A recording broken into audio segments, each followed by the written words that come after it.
I don't. Maybe you shouldn't wear white. Maybe if you wear white, you just can't shoot. And when it showed that Stephen Fry was a droid, I was like, I knew it. I said it. I was like, I'm pretty sure I said it on a recording. And one thing I noticed about Jod is when he beheads Smee, he doesn't stamp on the little creature that lives in his eye, which is actually a four-eyed bilge rat, and they named it Snowball. He kicks it gently out of the way with his foot. If I hadn't attacked the city with a ship, I would have probably got away with this. If I'm for those meddling kids, do you know what I mean? Like I feel that vibe.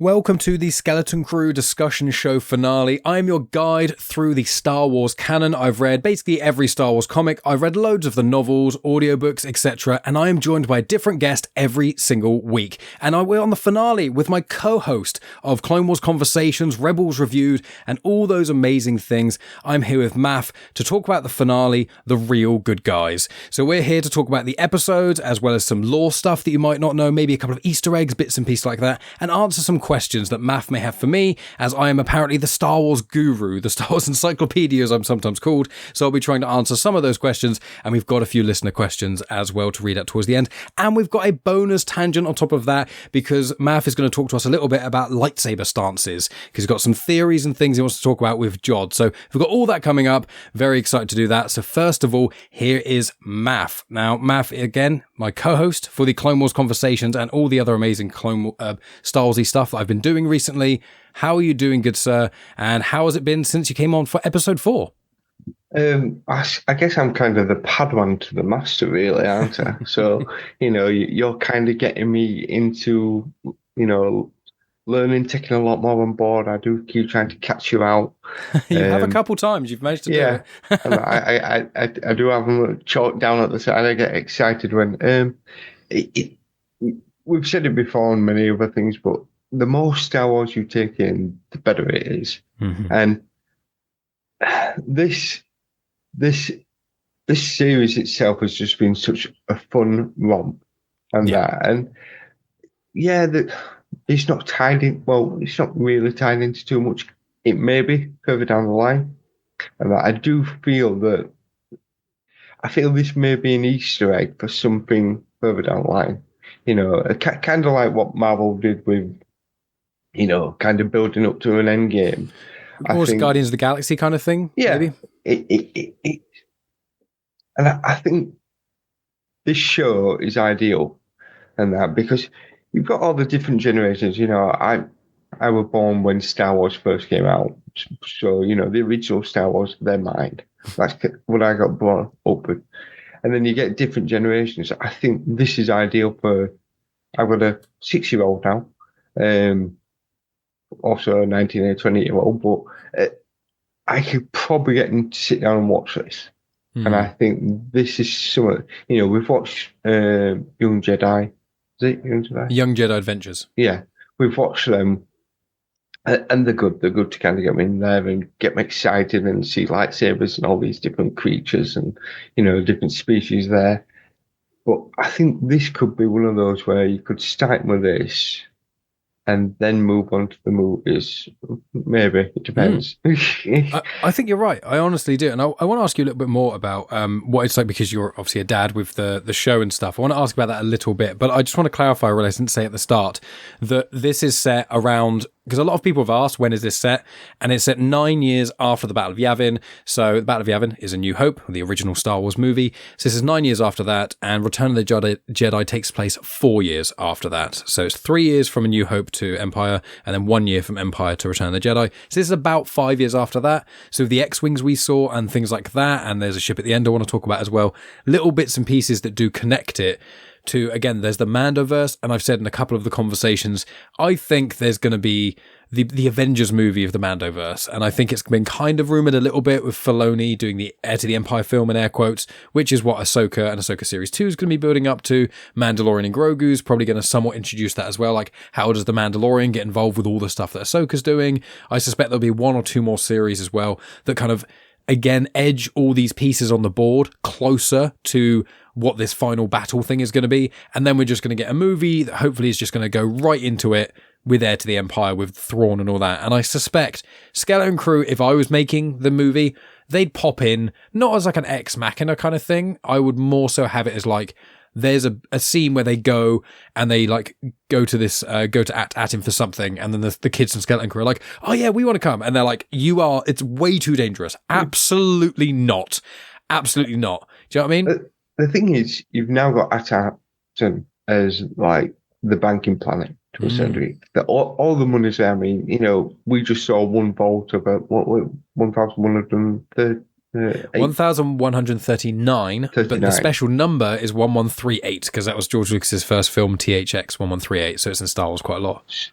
I think that's got something to play in there. Yeah, and it's got to have something further down. It could be 10 years. Marvel took 10 years to kind of get to certain things. So I feel that this is a kind of, right, we're going to set a few things up here, and we may not. And the thing is, if you go 10 years down the line, I mean, Wim, he's about what?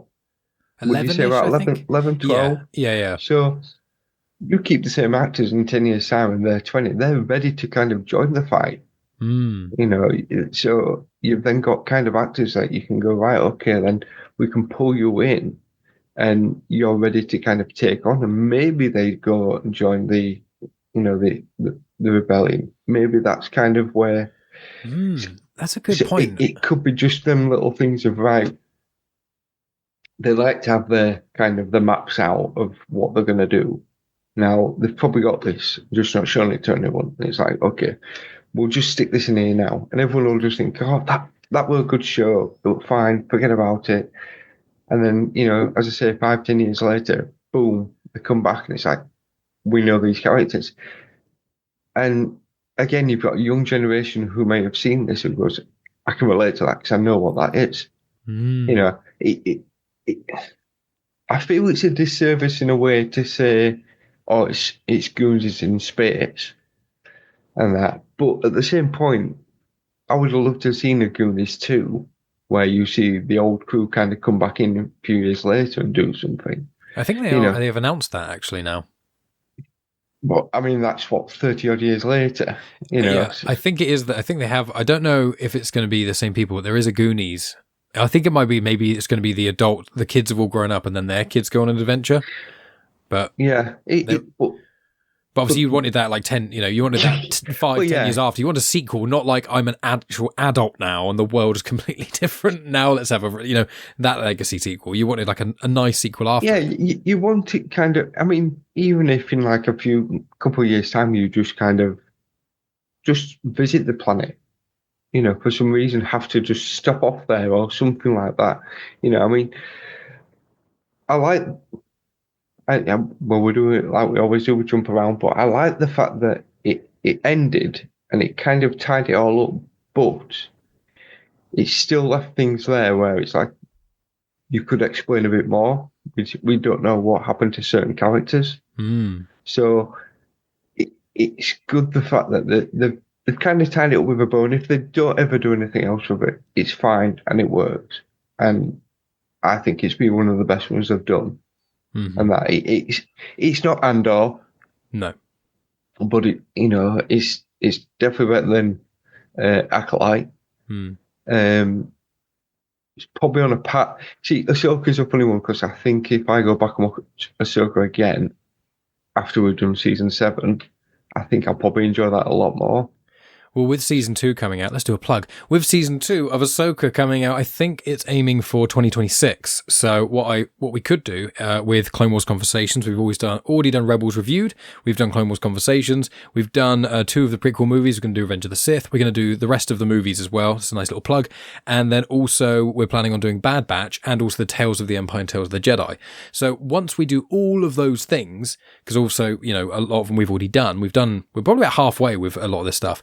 But like once we've done that, I then want to go back to Ahsoka, and I think if we can time it right, then we can rewatch Ahsoka and do it like we did, like maybe even just in 2 episode batches instead of like do it like a special, like a 1 month special where we just before Ahsoka we just do 2 episodes a week kind of thing, or we record it before that and then we release it quite close, and then the weeks leading up to it, it's like what's Ahsoka like on the rewatch? Because I'm like you, I'm like, I have fond memories of certain elements of Ahsoka, but I remember certain elements really bugging me, especially with like Sabine and how they kind of what they do with Thrawn. Like, I think we're going into spoiler territory now for Ahsoka, but like what they do with Thrawn and getting him back. Like, I loved Ezra, I loved certain aspects, but I think again, the episodic format, I think for a lot of Star Wars live action stuff has been the thing that's hurt it, as opposed to it benefiting it. I think Kenobi suffered from it. I'm like a broken record. I think Acolyte should have been shifted around and things changed about that formatting wise. And I also do think that what was the other one? I can't think. There's my brain's just gone completely dead because I think I think it's Ahsoka. Book of Boba Fett, yeah, I think that doesn't. I think that almost works again in two parts. I think you've kind of got the first half of Boba Fett, and then when you've got the Mando episodes, it completely changes.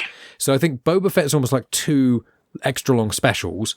Mando does work, I think, episodically, but I think Ahsoka and Obi-Wan Kenobi really work as like one, like not one sitting in necessarily, but a couple of. Only like 2 or 3 sittings to consume it all, whereas Andor's already broken up into arcs. You know what I mean? Like, each one should have a kind of a different viewing experience and can be hurt by weekly watchers. The way we do Clone Wars conversations, we kind of take an arc at a time, and that's what Andor kind of did. Yes. So you feel that you watch, 3 or 4 episodes, and you feel that, right, okay, I can get my head around that now, and now I'm ready to go on to the next bit, and it feels that it's its own little bit of a story and that. Whereas this, I think, it was a good season, but I do feel that it is a bit kind of, because the kids are going off on an adventure and it's a bit all over the place, you do sometimes feel that it is a bit all over the place. I think a rewatch may make it work a bit better, kind of watch it all in a big group together. I think it's with most Star Wars shows, though. I think I say it, and it's something I hate why it's correct. But I think with Star Wars, and I hate when movies are like this, really benefits from a rewatch. I think every piece of Star Wars content you watch, the Clone Wars movie, we found that. I know you'd only seen it, I think, the once, but when me and Dave rewatched it, we're like, this is nowhere near as bad as I remember. Like, it's not amazing, but it's not like overtly terrible like we remember. And I think almost all Star Wars, because of the shared universe and the lore and the vibe and the characters, a lot of that, I think, means when you rewatch it, when you're not focusing on the plot, which, yeah, the odd plot element, unfortunately, can be a bit goofy in Star Wars. I think once you're like, well, I know the plot bit's going to be different, I can focus on other stuff. That's when you really get the stuff that I think draws people in for Star Wars, is the stuff outside of just the main plot, if you know what I mean. I think because we love Star Wars so much, we're going with expectations. Yes. And sometimes that first watch, it's like, yeah, it was good, but it wasn't what I expected. But when you watch it a second time, you go, actually, yeah, that was actually quite good. I'm not now got that baggage of expecting it, Jod should do this, or, Wim should do that, or, you're just going in there just to enjoy it because you know what's going to happen, but you just want to kind of, it's like you said with Acolyte, that fight scene in the forest is spectacular. It in really episode 5, is. Night, I think it is. Yeah. One of the best moments in all of Star Wars, I'd argue. But when you watch it, I mean, the episode before was the big build up to it, and then it kind of stopped, and you felt robbed. Yeah. Whereas you go into that, and it was just like bam, bam, bam, bam, bam, and you kind of you sit back at the end of it, and you think, oh, okay, that was quite something. You rewatch it, and you start seeing little things, and you start appreciating what they're doing, and you enjoy it a lot more. And I do feel that sometimes Star Wars has baggage, and you expect it should do certain things. Well, Luke didn't do that, so why is he doing that? But it's a different story. It's interesting you bring that up, because we're gonna one of the things I'm really excited to do the rewatch of with you, Maff, is again, once we've done Clone Wars conversations, we're gonna do the Revenge of the Sith, and then we're gonna do Tales of the Empire and Tales of the Jedi in the opposite order I just said, and then we're gonna just do the movies. And we're gonna talk about Solo and Rogue One. That's gonna be quite predictable in certain respects, but I think Solo's gonna surprise us a bit. Well, I've seen it 15 plus times. No, not Solo. Sorry, I've seen Solo about 7 times. I think 5 to 7. I've seen all the other ones. You're brave. 10 plus. But I think, the original trilogy, I imagine it's going to be going to be interesting, but I don't even know if we need to do one recording per original trilogy. I think we might be able to even do it in one go, because I don't know, we can figure out how we get there, because we've all seen them so many times, and I think every time one talks about Star Wars, one almost always refers back in some way to the original trilogy, because you kind of, everything kind of goes back to that.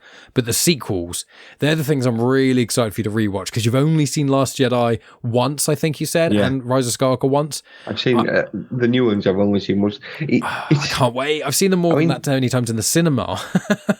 The thing is, growing up, Christmas time, we're always Star Wars, because it was always on TV, ITV, BBC, whatever it was. I remember Dad always watching it, and Indiana Jones. Yeah, they were kind of staples. And the thing is, quite often, you didn't have Sky. You couldn't I've missed the first 10 minutes. I'll just rewind and start again. No, you came in and you've already missed certain, you've missed, Luke's auntie and uncle getting burnt up and that. There's certain things that you miss out on and that, but you've seen it that many times, you know what it is.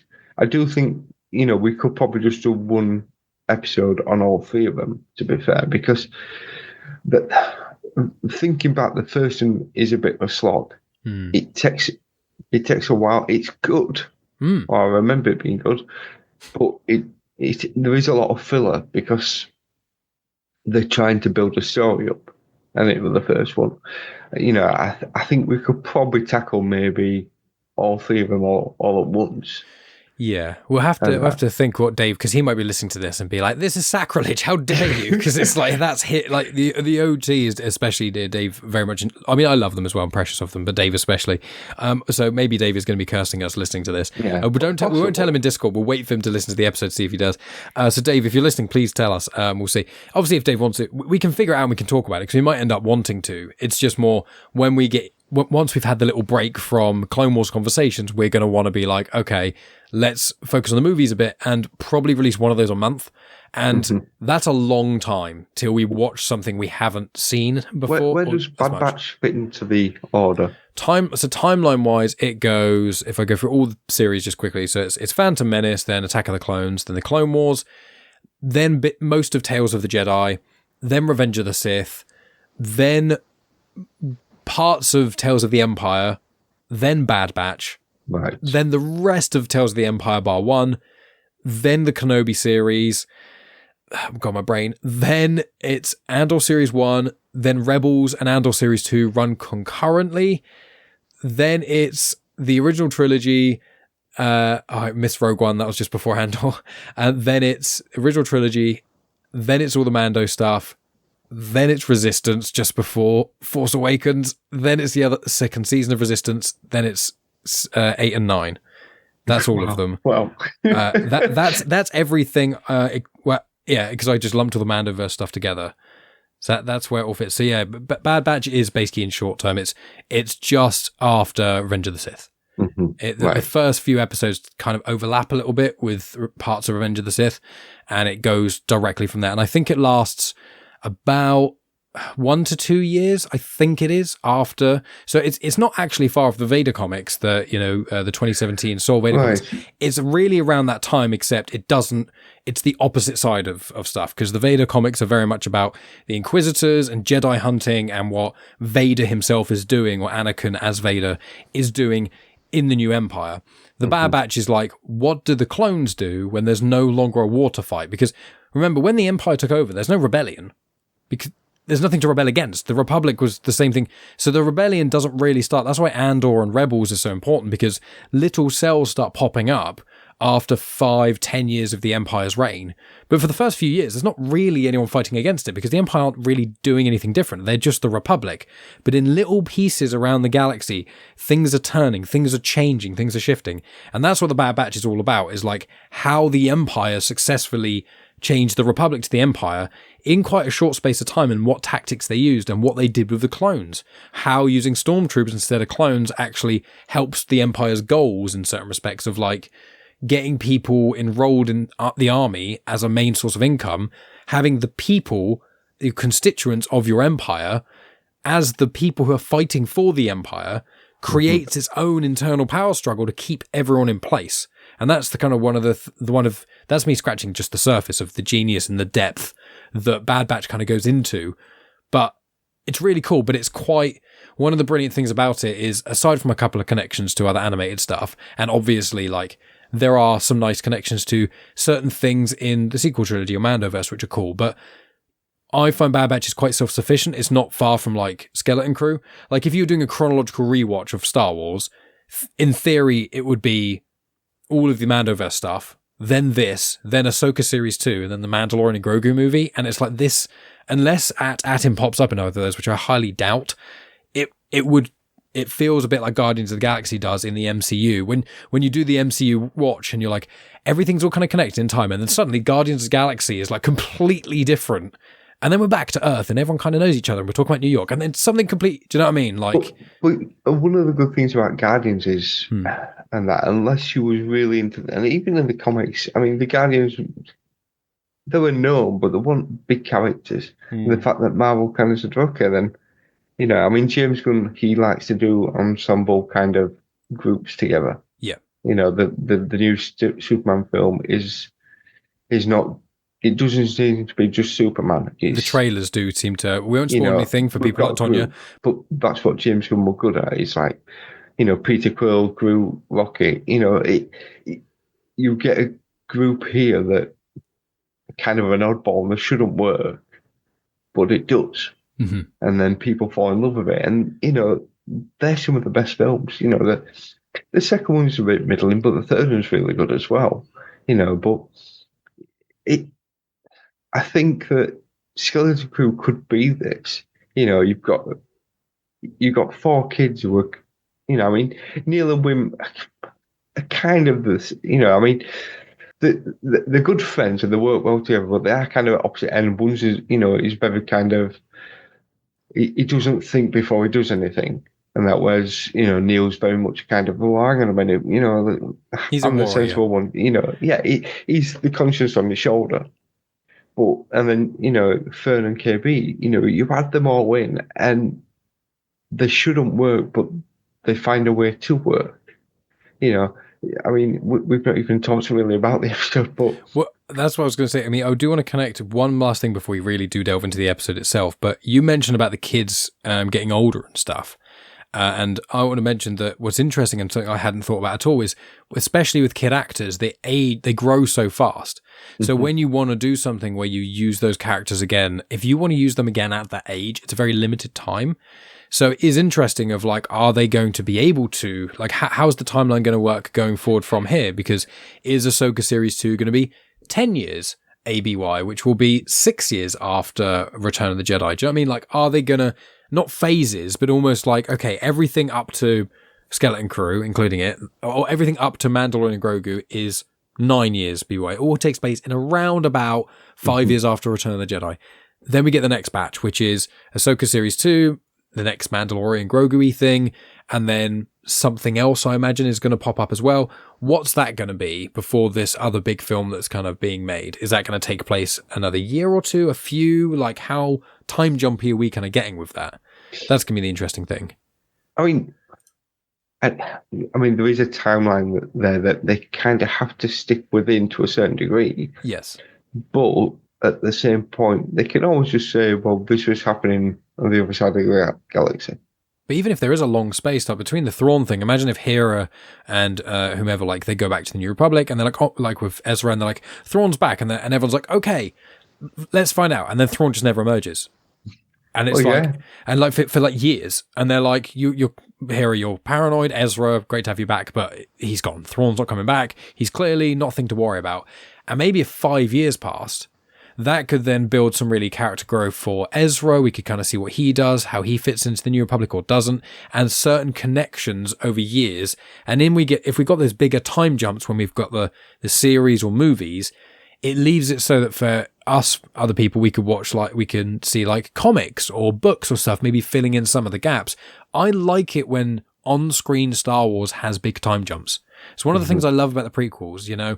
I know that The Phantom Menace and Attack of the Clones are not considered the best movies. I love them both, but I really like the big time jumps because you really get even between Attack of the Clones and Revenge of the Sith, although in the film it's not abundantly clear, it is about 3 years, it's Clone Wars, but you can see Anakin as older, but he's not like decades older. You can see he's a few years older. And just seeing that and how certain things change there, it's really, really interesting. And I very much enjoy it in even...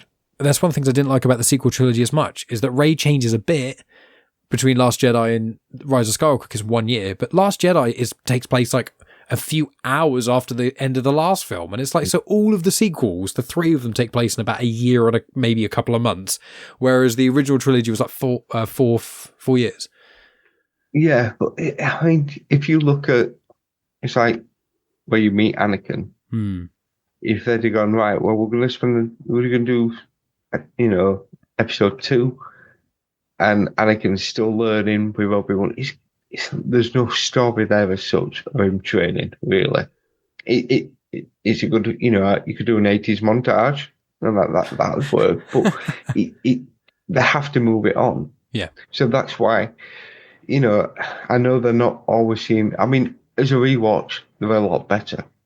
And that. Just wait till you get Revenge of the Sith. Oh. Yeah, I mean, especially having, Clone Wars and, Rebels watched as well, and there's more kind of, it's starting to make sense a bit more of the prequels and that, but you kind of look at them and you think, all right, okay, I can see where they're going now. I mean, I know where they're going to go to, but still, it works. I do think the last, the newer 3, I don't know, I know you like them, and maybe rewatching them I might change my mind, but it wasn't my Star Wars. From that, so it was kind of like, oh yeah, it was Star Wars, but there were just something missing from it. Yeah, but if you think about it, this is gonna fuck you up a little bit. I'm afraid is Force Awakens that came out almost 10 years ago. It's closer to 9 years ago, but you have to think what your life. I mean, think George is 6, right? You watched Force Awakens once before George, several years, like 3 years before George. Like how? If you think about that, yeah, how different you were. And I'm not saying you're going to watch the sequels and suddenly that's going to be your favorite trilogy. Don't get me wrong. But I think the sequels, especially if people who have the original trilogy generation, I think a lot of individuals watch them once at the cinema and were not a fan. And that's fine. There's other people like, we know Angry Andy, he's rewatched them more than those times and he's still not really a fan. But I think when we rewatch them, I think I don't know if Dave will change his mind, because I think Dave's rewatched them more than that amount of times, mainly just from talking to me for a longer period of time. And eventually, people just generally naturally spending a lot of time talking to me, they generally go, you know what, because Mike's gone on about this so much, fine, I'll watch this Star Wars film again just for the fun of it, because I remember Mike saying good things. So I like hearing those stories. Friends and listeners, please comment and please confirm if you do that when you listen to my shows and stuff, because I love that, especially people listening and watching Clone Wars conversations along. But I am excited for that with sequel, but we need to look back to Skeleton Crew, because we haven't really spoken about that. So, no. The episode, The Real Good Guys, we're getting into it. We're straight in, like that. Look, 30 minutes in, and we're finally talking about the episode. But this is what I mean. This is what you can tune in for Clone Wars conversations, is these kind of great things coming your way over 2025. We're going to be finishing Clone Wars, talking about Clone Wars Legacy, which is very exciting, the project of the lost stuff, and then also the finale, and then some of the other films. So we'll be getting into all that jazz. But The Real Good Guys. So I'm going to breeze through the plots. We've got Jod presents to be the emissary, and as we saw at the end of the previous episode, after seeing the vault and all that money and stuff, goes with Fern and her mum, whose mum's called Farah, and they essentially go to meet the supervisor. Meanwhile, we've got Wim and Wendell. They go back to their normal life. They have a talk, but they don't fully understand. And then we meet the supervisor droid, who's Stephen Fry. We get a bit of action, bits and pieces, and then the pirates invade. And then we get chase scene. And then there's a lot of stuff to talk about at the end, because there's lots of moving pieces at that kind of final act. So I'm not going to fully summarize that here, but that's generally the plot of what happened. So where would you like to, do we want to start at the start, Maff, or is there some specific scene or scenes that really kind of stood out to you? Well, if we start, I mean, I thought the fact that he kind of introduced himself and he said, he kind of said, look, yeah, they're having a lot of trouble, and that you need to kind of ground them and get the droids to kind of watch over them, and that. And then you thought, oh, right, they can probably get away. Maybe they can do something. And then he kind of, says, oh, but, you know, she, I've got a daughter, and the amount of times I've had that look off that Fern gives him, like, oh, you're going to get in trouble for this one. And that,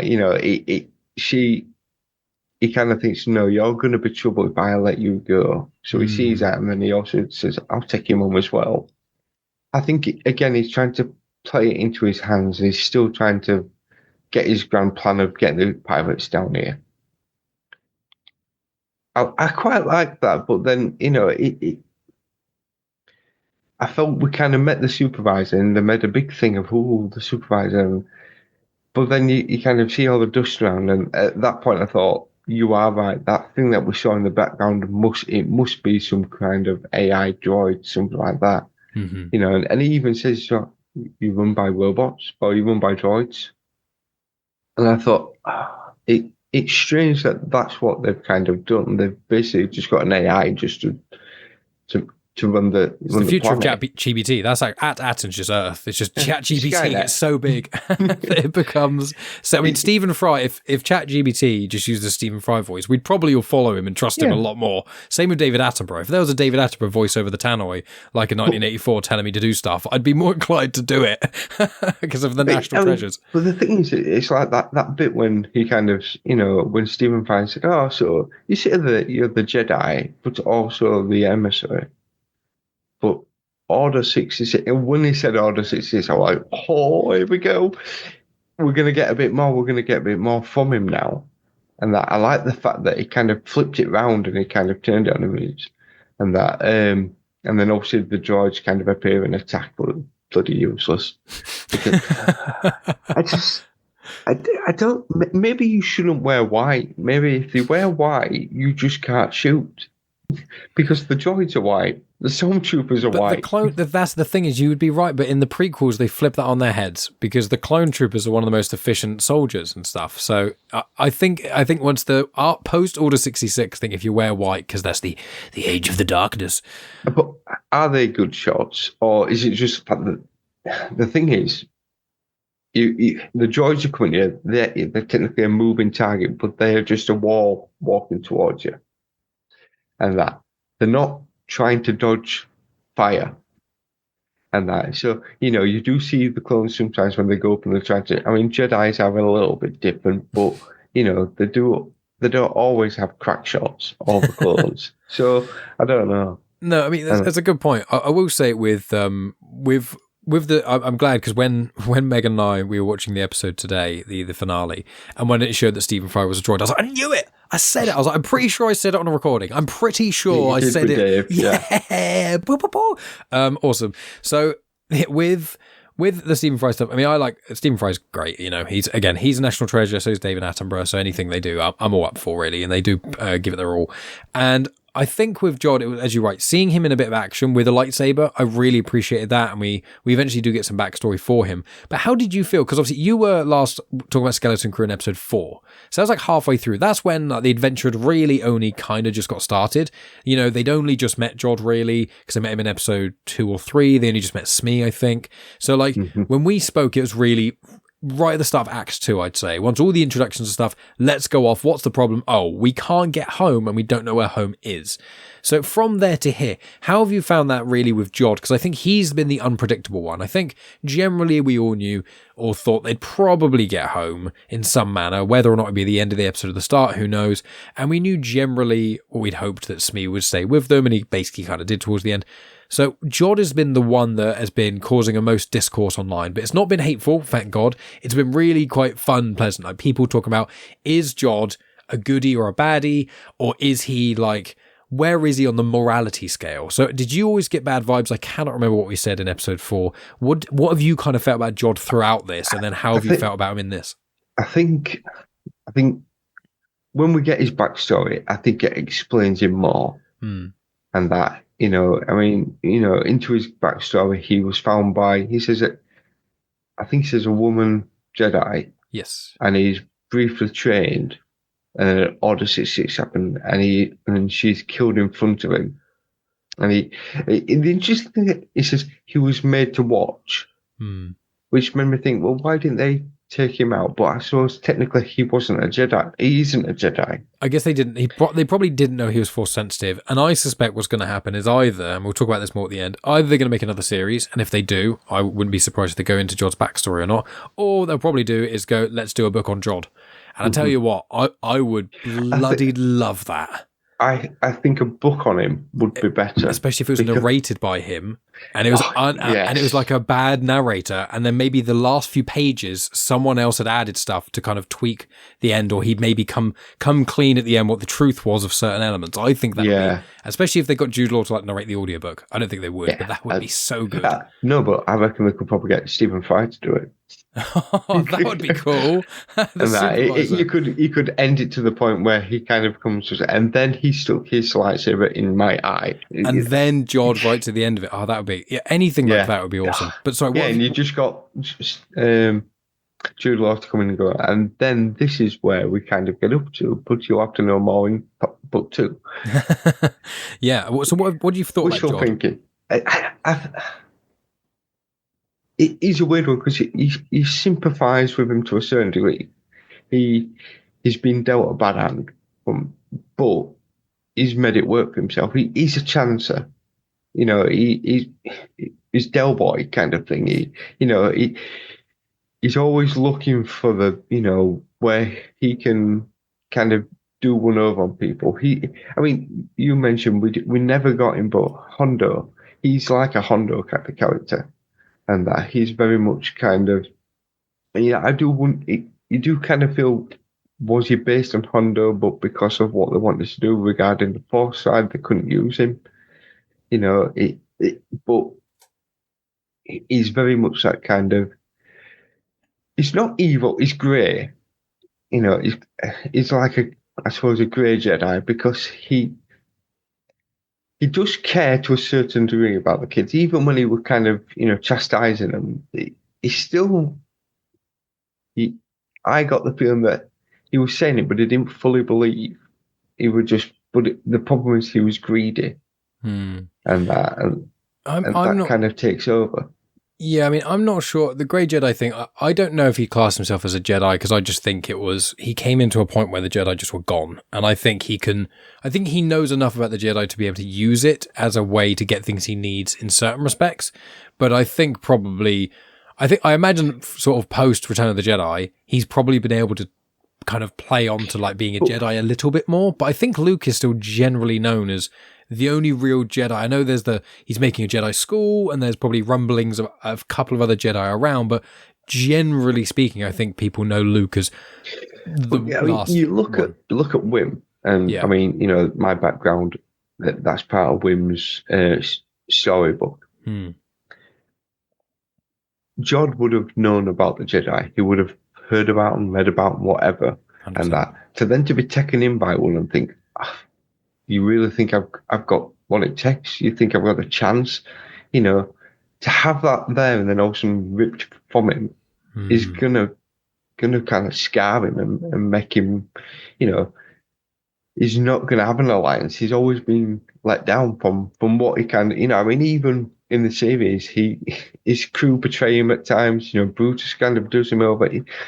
The only way for him to get the upper hand is to kind of do the same back to everybody else. He's never really kind of trusted in anyone.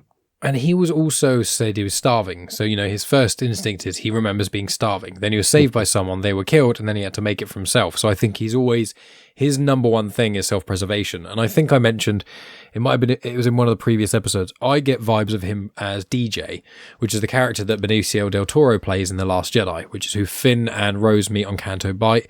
And he's the guy in the cell, and he's got a stutter, and he's like, you know, I can get you out. And they're like, whatever, dude. And then he just opens the cell door and goes, okay, suit yourself, and he just walks off. And he kind of makes Finn question his own morality a little bit. Yeah. That kind of character. I mean, they are some of my favorites. I think with Jod, he is a very cool character. I really liked his arc. Well, not arc, but like us really understanding who he is. I quite liked like who he is. And as you say, one of the things that I think makes him quite a compelling villain or antagonist is he's not like sadistic. He doesn't, like, one really little detail I noticed in because I rewatched episode 7 because Megan, when I watched episode 7 last week, Megan was busy, so she didn't. So we watched the 2 episodes today, back to back. And one thing I noticed about Jod is when he beheads Smee, he doesn't stamp on the little creature that lives in his eye, which is actually a 4-eyed bilge rat called, and they named it Snowball. He doesn't step on Snowball. He kicks it gently out of the way with his foot. Now, most villains crush, they stomp on the cockroach, or they stomp on the cute insect friend, or the whatever. He doesn't. He knocks it gently out of the way with his foot, and I think it continuously, when the pirate's taking over, like, yeah, we're going to kill these unarmed innocents. He's like, no, don't hurt the people. And then he pauses for a second. He's like, because we need it for workers. And he is, as you say, his survival, I think, is the number one thing for him, but I think he does definitely have that thing where he really resists hurting those kids frequently. I mean, every time he does something, even when he kind of shoots, it's that kind of, he does it and then he kind of looks down and says, I don't want to do this. He does say, I didn't want anyone to get hurt. And that I don't want this to happen. Just please, just make it easy, and we can kind of move on from this. And that, I mean, he does feel like he has. I think he's a bit like a mirror of Ezra to a certain degree, because you look at Ezra was found in the streets, and then he was taken in, and he was given a family, and he became, what he's become. And that, through Rebels and also in Ahsoka. If Jod had been given that maybe had been the path that he could have had, but it was snatched away from him. But he still kind of feels that he's got a bit of a responsibility. I mean, he does a lot. When he's sat with Wim and he kind of talks to Wim and he kind of says, look, it's how you kind of take part of I forgot what the line was now. But the Qui-Gon Jinn line. Yeah, the Qui-Gon Jinn line. Yeah, it's reality. It's almost like reality is what you make of it. But now I've forgotten it. Oh no! Don't come for me, Star Wars fandom, please. I'll find it. But that's the thing. You feel that he's trying to be right, but that greed is still there. The thing is, he has a chance now to make a better life for himself, and for, to a certain degree, for the pirates there as well. Now, I don't think he's got great loyalty towards them, but, they're a means to an end. He didn't look super upset when the ship were crash landing into At Attin as such. It looked a bit more like, oh, right, okay, that chance has gone now. I was going to say the same thing. It's literally that opportunity. Oh, I have to find another ship, and I guess I would say it's your focus determines your reality, is what Jod says. But yeah, I think what he does is he realizes he messed up. He looks at that and goes, oh, his problem is like, because realistically, what Fern's mum, Farah, says to him is she's like, look, just take the money and go. And when you look in that vault, the amount of money, even like I think I said that I think approximately each of those credits seems to be about $1,000. It might be more, it might be $5,000, $10,000, but I think each bar's about $1,000 from how characters react to it. And I'm like, okay, so if it's about $1,000, when he's got all that money falling on him, that was like hundreds of thousands of pounds. Each crate of those is probably like several $million worth, for example. And there were like 5 or 6 crates already loaded up on the just there. And you look in the vault and it's just, probably 30, 40, 50 foot high of just all that stuff. And that's one vault in 1,139. So you think if he genuinely had just filled the ship up and gone, and he said, right, the deal is I'll leave you and I'll come back if I run out of money. I won't tell anyone else about this, but that's the deal. I get to keep the ship. Mm-hmm.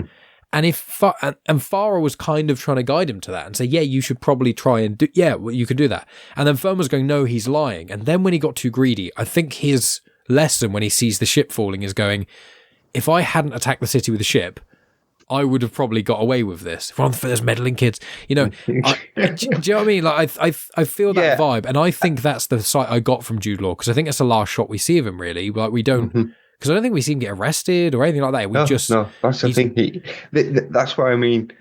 The way that the series ends is fine, but they could expand on that. Like I say, I do see that Jod will appear somewhere else. I do think that we will go back to Wim, Fern, Neel, and KB. I do think there is more to them. I do think, yeah, he kind of, that greed just got too much for him. And I think also the pride as well, and the fact that, you've got a couple of kids kind of outsmarting him, and he's like, oh, come on. I can't let them get the upper hand. And that, so there's a little bit of kind of that as well. But yeah, I think it is that kind of, that reflection of, if I'd have just taken the ship and just gone back, I mean, even, why didn't he even think of like, well, what I could do is I could take the ship up and load some credits up to the pirate ship and then come back done several trips. Yeah. There's lots of things he could have, would have, should have, and that, but as I say, greed took over. And I think that's the general pirate trope, is once they see that gold, and I really liked that scene. Again, I think this episode was fantastic. I loved this episode, especially all the stuff with the parents. But I think the last episode was my favourite because we've got so many big things that happen in the last episode, especially him killing Brutus. And again, I think that Brutus is the only character when he kills, he doesn't seem to be that regretful because Brutus was not a good person. Brutus was horrible and stole his crew from him and those kind of things.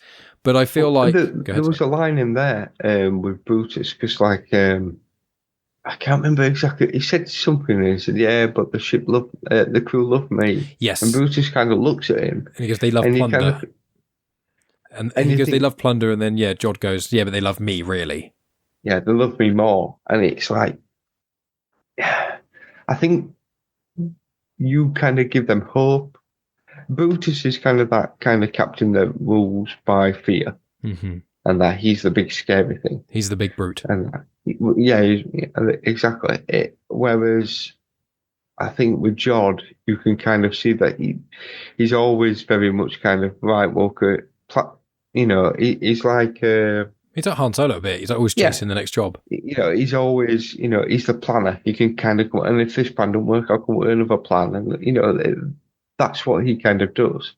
So the crew do kind of like, okay, yeah, we like this guy because most of the time things kind of come out for us, and this pull of the Republic credits that he's showing us, yeah, we're going to go with him. So yeah, I do think that they kind of are more.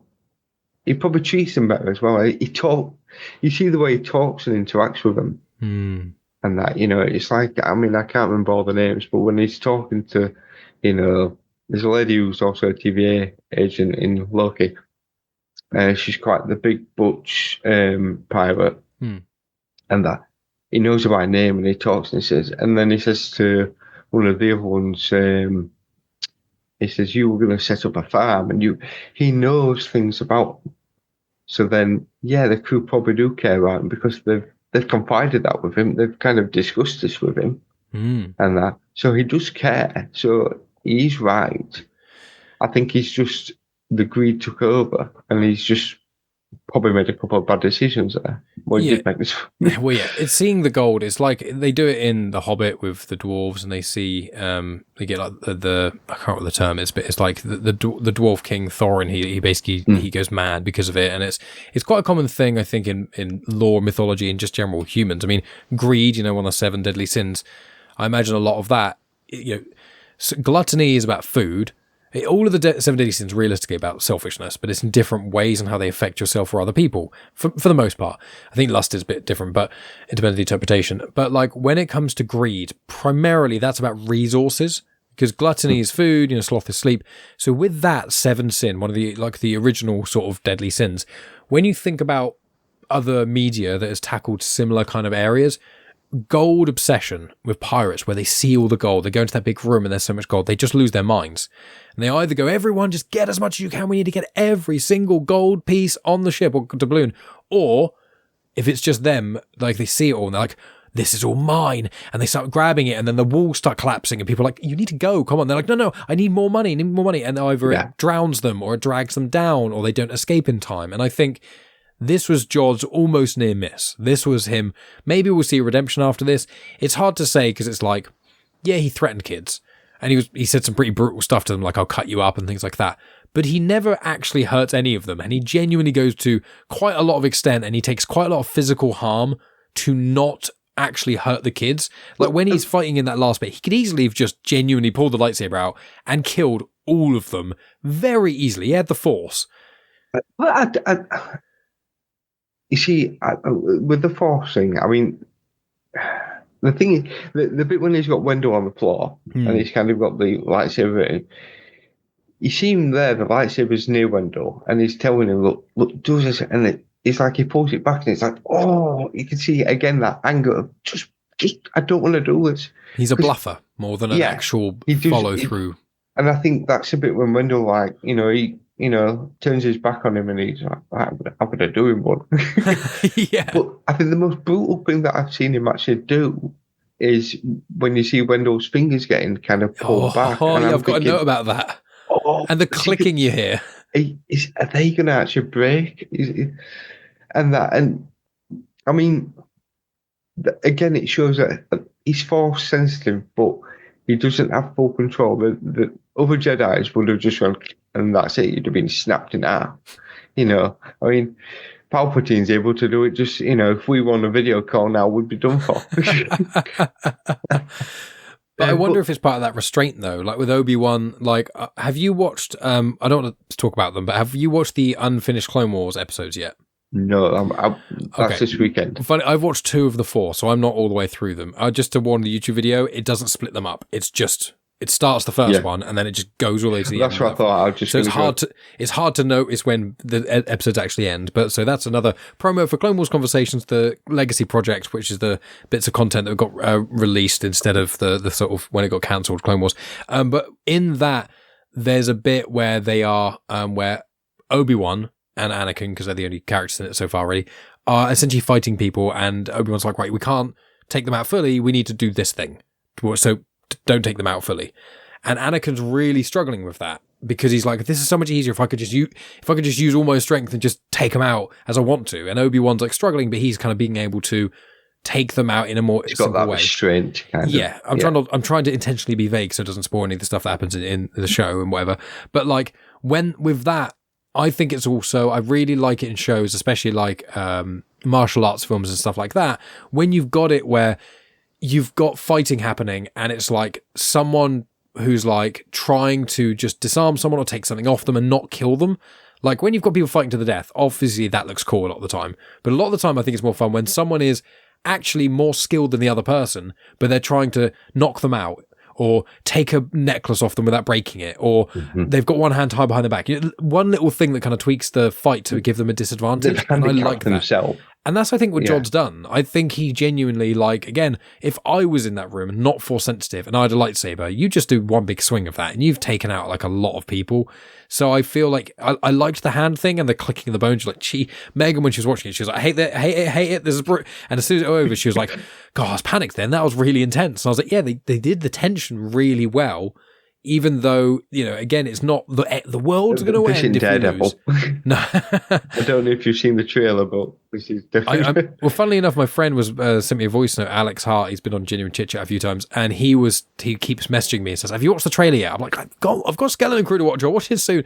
But I was thinking when I saw the hand thing, I was like, if this was The Boys, that hand would have been exploded or it would have snapped backwards, or do you know what I mean? You see, that wouldn't work. Agreed. I won't want that, but that's the gratuitous violence I think we'd get. Yeah, it's very true. But for the character that Jod is, I don't think he would go that far. Again, yeah, there is some restraint there. There is some kind of. I am a bad guy, but but I'm not a bad guy. Yeah, the Wreck-It Ralph reference. Exactly. Yeah, he's doing what he has to do to get by. And in that scene, it's like, if you do that, that completely scuppers my plan. And that, and I mean, I did actually wonder when he said, oh, you don't know what you've done. And that, because you see, that made me think, you're letting the Republic in, but is the Republic what we think they are? Because we know what X-Fighters. There are 2 other ships that came with the X-Wings. Yes. and I'm not quite sure what they were. So 2 of them are B-Wings, and one is a Right. CR-90 Corvette. Is that the big cruiser that came in at the end? Yes. And annoyingly, I don't have it behind me, but I actually built a Lego Tantive 4, which is the first ship you see in A New Hope, and that is a CR-90 Corvette. I did have to look that up. I knew it was a Corvette, but I couldn't remember the digits. But it's not specifically, they didn't say it is the Tantive 4, but the ship you see in A New Hope, and you see it in Rogue One, and you see it, you also see it in Rise of Skywalker. It actually gets destroyed in Rise of Skywalker, sadly enough. But that iconic ship, that's the CR-90 Corvette, so that's quite common around this time. But the other 2 ships, the B-Wings, so interestingly, the B-Wings were actually made for Return of the Jedi, but they're only in a couple of, I think, deleted scenes. But because the concept art was made for them and the models, and there is actual footage of them, when games came out after Return of the Jedi, a lot of the games and certain comics then used B-Wings, especially also the Rogue Squadron novels. They spoke about B-Wings as well. So once the original trilogy had finished, B-Wings actually kind of got quite a life of their own. They weren't used like a huge amount, but I remember there's a couple of like Jedi Starfighter kind of games where you're flying Star Wars ships, and there were B-Wings like in the odd one occasionally. Like X-Wings everyone knows, Y-Wings are normally the next most common that everyone knows, because again, one of them was flew into the Death Star 2 by actually Snap Wexley's mum, Nora Wexley. I say that because I've got a Snap Wexley Funko Pop all the way up there that I think is out of the shot of the camera. But then you get like A-Wings that people know about, which is the little fighter, because again, they are in I think they're in Empire, and but they're definitely in Return of the Jedi. They might even be in actually A New Hope. So there's a few ships, but B-Wing is kind of the fringe one. But you saw those laser things they shoot. They seem a bit more it's in Rebels. There's that Rebels. Yes, Sorry, they are. when Hera goes and meets that Mon Calamari guy in those sort of the mountains, and she's like, "What's this weird experimental vessel?" And he's like, "Oh, it's this and this, and it's got a laser." And she's like, "Oh my god, that's perfect for taking out capital ships." Yeah, because she flies that's it, doesn't she? Yeah, that's the B-Wing. Yes, because they seem very much kind of like ship destroyers. Yes, More heavy firepower. They take up so much more like energy, and they're much harder, but they're quite hard to hit as well. So I don't think they have much deflector shields, but I think they're really hard to hit because of their shape, and they like go sideways and stuff. It's like when Ahsoka's, I don't know what Ahsoka's ship, but Ahsoka's is kind of when it starts there and then it kind of flips to the side. It's like a shark fin as well, isn't it? Yeah, and that they've got that movement, but they seem very much like. You only need 2 of these to take down a big vessel because they just pack some punch. Yeah, and that. Yeah. But yeah, I mean,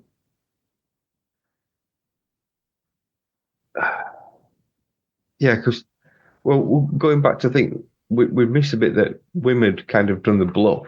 He came up with the crystal in the woods that then allowed them to kind of, they don't need they can get through the barrier using this and that.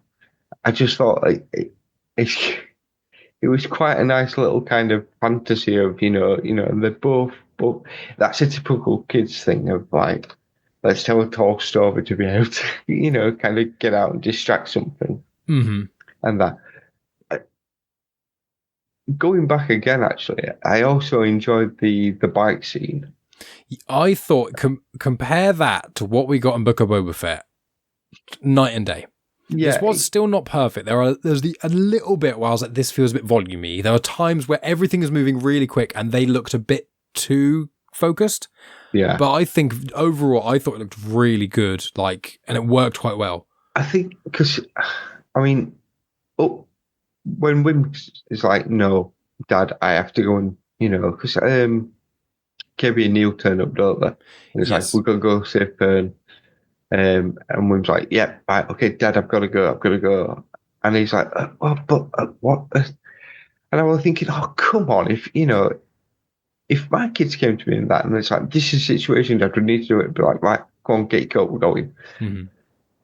But I was thinking, they've grown up on a planet that there's no war.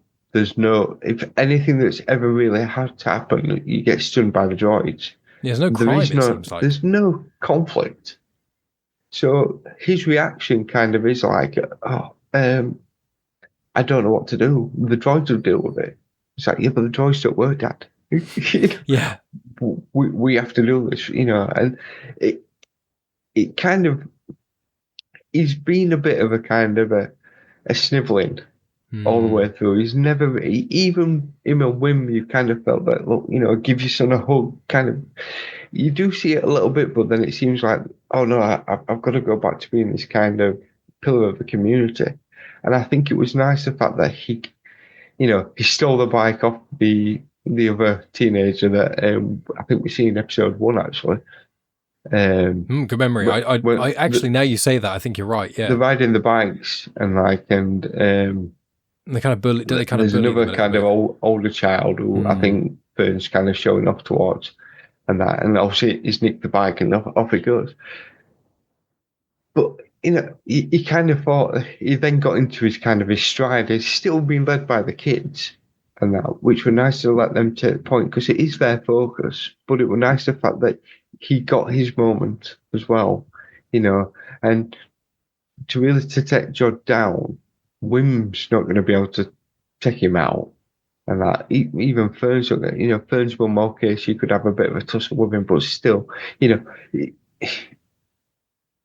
need someone else there. The kids aren't going to take Jod down, really. Yeah, just physically speaking, with no weapons in a completely barren room, that two kids just physically can't take down an adult. It's just, unless they have a shiv, and it's not that kind of show.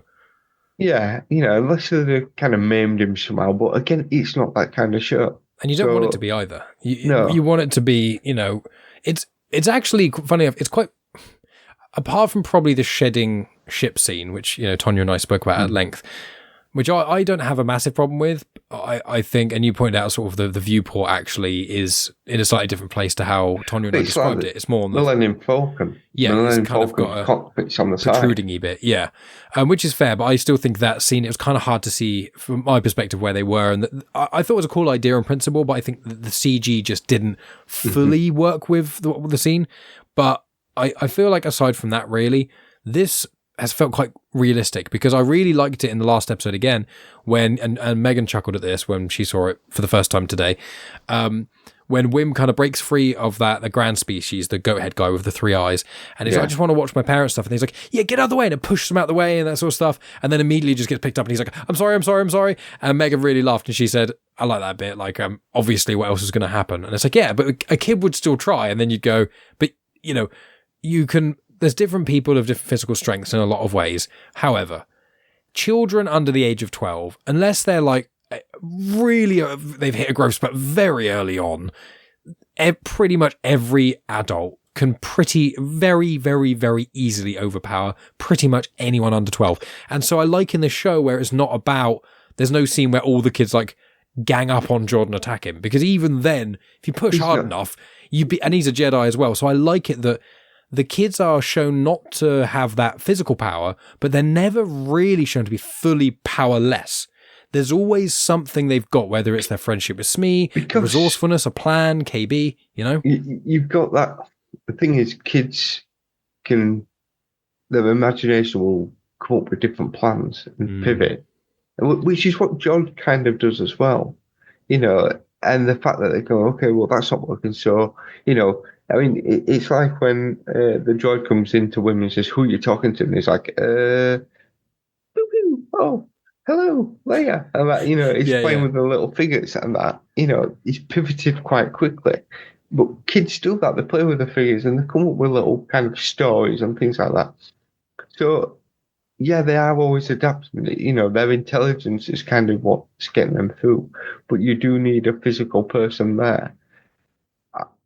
I was worried at one point watching the series are they going to try have one of them become more sensitive? I worried about that. I was like, please don't let them. A few times, Wim's holding the lightsaber, which looks rather cool. I really like that bit. At least he got his moment where he held it the right way this time. But I just thought, if at some point, if you now go, Jod puts his hand out to kind of boss and Wim goes, no, and I would think, that's cheap and it don't work. There's no way that would just happen like that. Them being normal kids, I think, is the appeal of the show. That's what works so well. That's one of the brilliant parts of it. And although I think Rebels, you do get Ezra Kanan, I'd never feel like they're that overpowered. Like, whenever they're in situations, it's never like there's 1,000 stormtroopers and then Kanan's like, crack knuckles, go in there with a lightsaber. Whereas, like, Anakin does do that, and it's fine because Anakin's Anakin. But, like, I like in Rebels where, although the characters have got their attributes, none of them are invincible. And that's the beauty of this show, again, is because there is real, true peril. Luke Skywalker's cool, don't get me wrong. Do I want loads more Luke content? Not really, because A, we know he survives, and B, we know, by the time of Last Jedi, apart from the fact he closed himself off from the Force, he is so unfathomably powerful. We see him in End of Mandalorian. Yeah, it's cool as shit, don't get me wrong. But I want a character who is fallible. I want a character who I don't want them to know. I don't want to see them and them go, yeah, they're going to get through this unscathed. And that is a part I liked of the Ahsoka series when we had Ezra, when he didn't have his lightsaber and he was using the Force a bit. And I was like, when I watched it the first time, I was a bit critical of that, being like, why did he give his lightsaber away? Why didn't he want it? But then, and this is what happens a lot of the time with these Star Wars shows, the next episode basically explains it. But again, if you saw it in a movie format, you wouldn't go, why is he doing that? Because by the time you've thought that, the next scene would have played and would be explaining why they've done that. I generally, when I think of plot holes in movies, I don't try to, when I'm watching it, if I think of it, I'm like, oh, that's a bit odd. And then usually it gets somewhat explained or something gives it context by the end. But with a series, because you've got so much time to wait, especially when you have like an 8-episode series, so that's usually 8 weeks, it's 2 months. Yeah. It really can make certain things seem bigger than they are or smaller. Do you know what I mean? But like you're saying there, especially in this episode, all the kids have moments. Yes. And they all, especially in this, Wim goes to try to save, to turn the power on, but also to try to save Fern. Fern's kind of, trying to let everyone know and try to talk him down. KB, it's like, okay, then I'm going to go up there. I'm going to get the message out. She's probably the most dangerous job. Like, her thing is intense. Yeah. I love the fact that Neil's like, I think I know what's on the move. And, he gets in. I mean, I think they could have probably shown a bit more of him kind of shooting. And that, he did seem to be sidelined a little bit. It kind of felt like maybe that was cut out a bit. I don't know. It would have been nice if he'd have actually got, if you'd have seen him get in there and start, taking a few of the little kind of pirate ships down. But still, they all had their assignment and they all did their assignment. And then I think when you see KB coming back down and she's going to crash land, that look on Fern's face when, you see her go down, there's no explosion. So to me, I'm thinking, all right, she's done an Anakin, she's crash landed, but there's no explosion. So I'm sure she's going to be fine. But Fern doesn't know that. And Fern's face and that kind of, that emotion. These kid actors are fantastic. They really are. Especially they're so young. Like, the Stranger Things kids were really good, but really they started hitting their stride in some of the later series. But really, like, and in Goonies, the kids in Goonies are really good, but they do feel like kid actors. Do you know what I mean? Like, I really like them, but this kind of toes the line. Feel like kids. That's the thing. That's what it is. They feel like kids. They're reacting like kids react.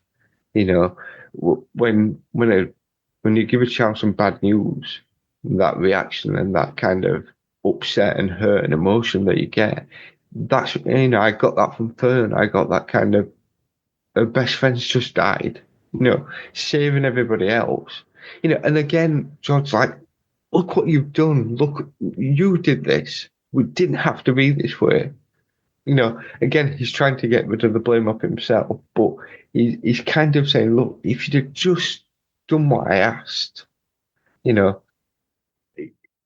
again, he's kind of got that. I just wanted it to all go. There's part of me that wonders, would they have just kind of looted this stuff and gone?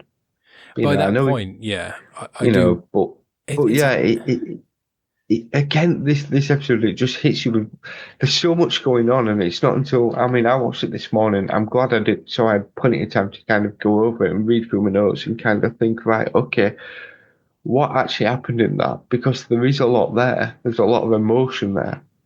Especially that end scene, I think, as you put, they all really have like the perfect amount to do. They really like, They all have a role to play, and it connects because Neel shoots the things. We've seen him previously shoot the thing, but it wasn't like he was an ace pilot like Luke Skywalker, where suddenly, yeah, you're a natural kid. Pew, pew, pew, pew, pew, pew, pew. One, 6 shots, 6 kills. Boom. It was like, there's a big pirate ship coming. That the little cannon on the side of the ship is going to shoot KB going past. Let's just try and shoot around that kind of area. Oh, I managed to hit it and distract them long enough. Yeah.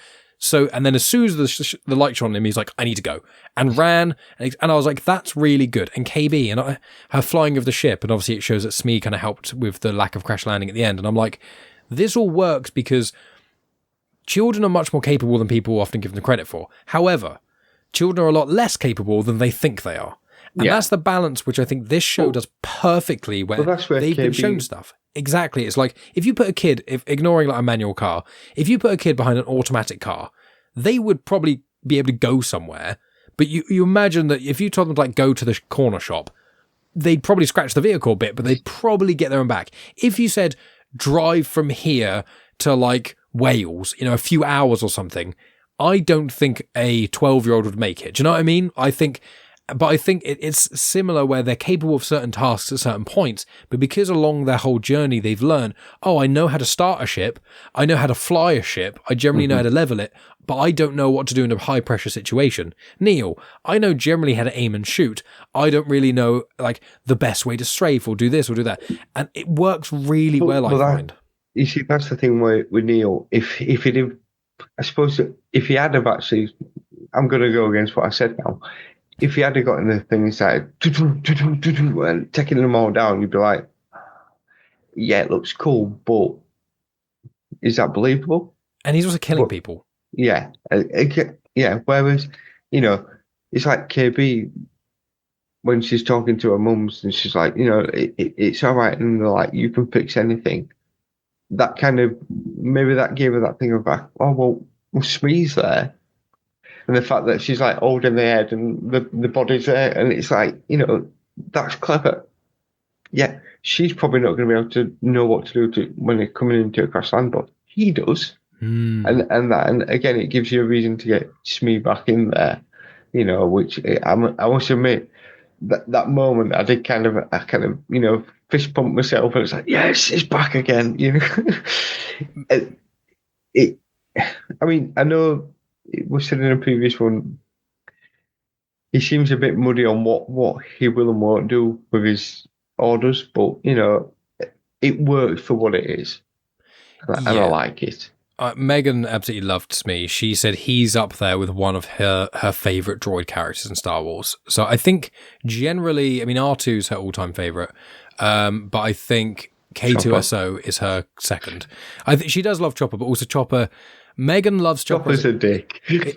Chopper's the kind of character that you like him in Rebels, but you wouldn't want him around. Where, because like he would be unbearable. Whereas R2's a bit cheeky, but he's cool. K2SO is so sassy, but does do what you ask. So it's like, I can't wait to K2SO. It's been heavily indicated that he's going to be in Series 2. Let's say that, and I'm very excited of Andor, so I'm excited to see him. And it's like, I love the droids of Star Wars, I love them having their own personalities and stuff, and Smee, I really like what they've done with it. And yeah, the more I think about it with the claimsies thing, and I've seen a lot of people try and talk about it online, and I think it is a bit of a plot hole, unfortunately, and I think it's pretty hard to get. I think when I spoke with Dave about it, I think I thought of the perfect explanation of just have it so you have to. What Jod would have to do is you can't just call claim to a new vessel. You have to formally relinquish the previous vessel you had to a first mate or a different person, or someone else has to take that ship. I think if that little line of dialogue, if they'd tweaked that, I think the whole Smee thing would completely make sense. But I guess you could kind of say the pirate code of claimsies and unclaimsies, like almost like I lay claim to this vessel, I contest that.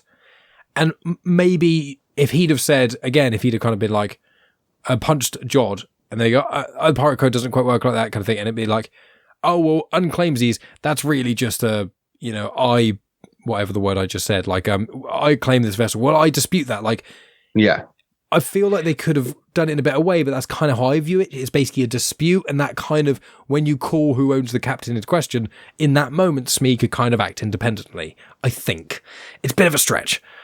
Yeah, I mean, it will mean so then. Maybe it's one of those things where, yeah, a simple line of dialogue would have sorted it out, but they probably thought, we're overthinking this, so we'll just kind of, again, it's got that kids kind of feel to it of like claims it is, yeah, it's like calling shotgun for the front seat Yeah. and that, so I suppose in a way for a kids program to a certain degree, it works better that way without trying to explain and say, well, actually, Section 3 of the, Jedi law, of the pirate law, it says that, you're bogging down too much. So, but again, this episode, it kind of gives everyone a little something to do. We see something for Smee to kind of, crash land the ship and that.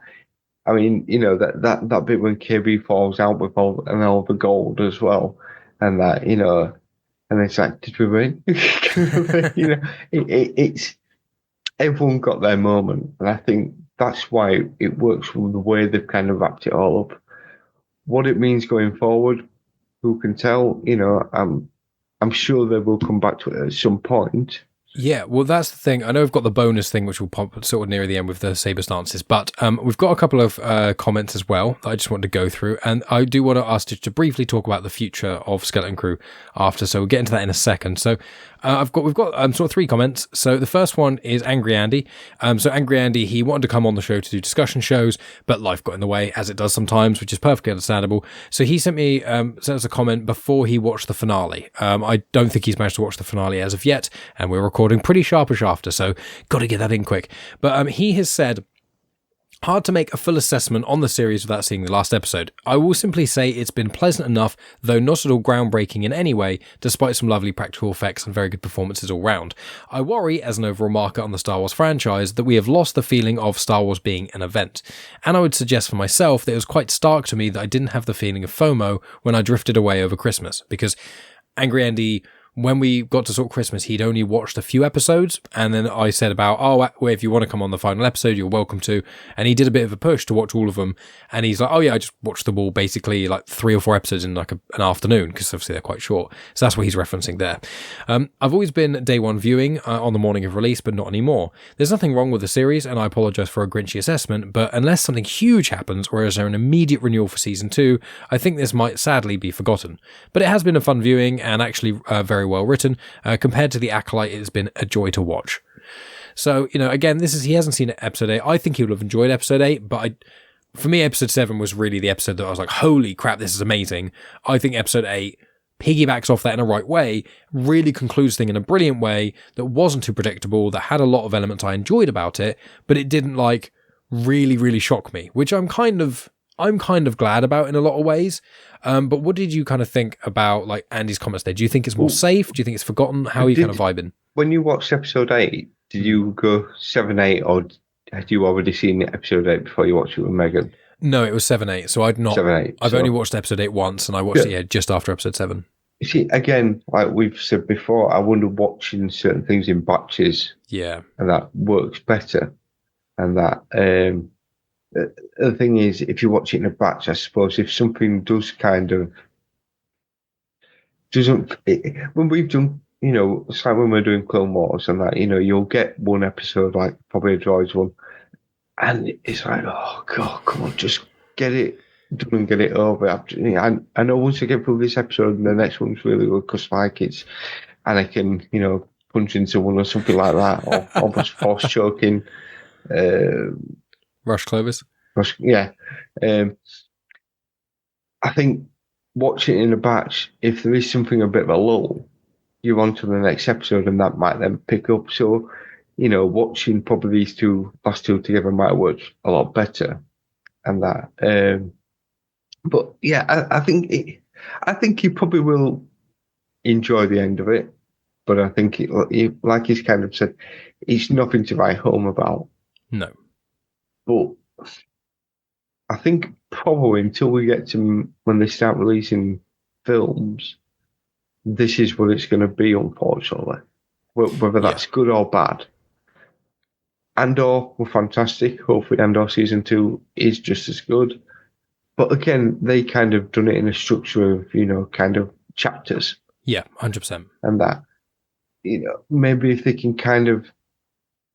But again, I don't think this would work in chapters because it needs to follow on and that. So Yeah.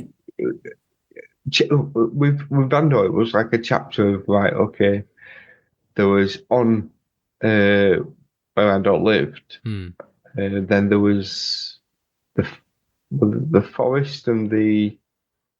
Are you talking about the collections? So Yeah. it's kind of, I think of it as like the intro bit, which is on Ferric, I think is the place Ferric. they are. Then the second place it's the heist arc, which I can't remember for the life of me where that is.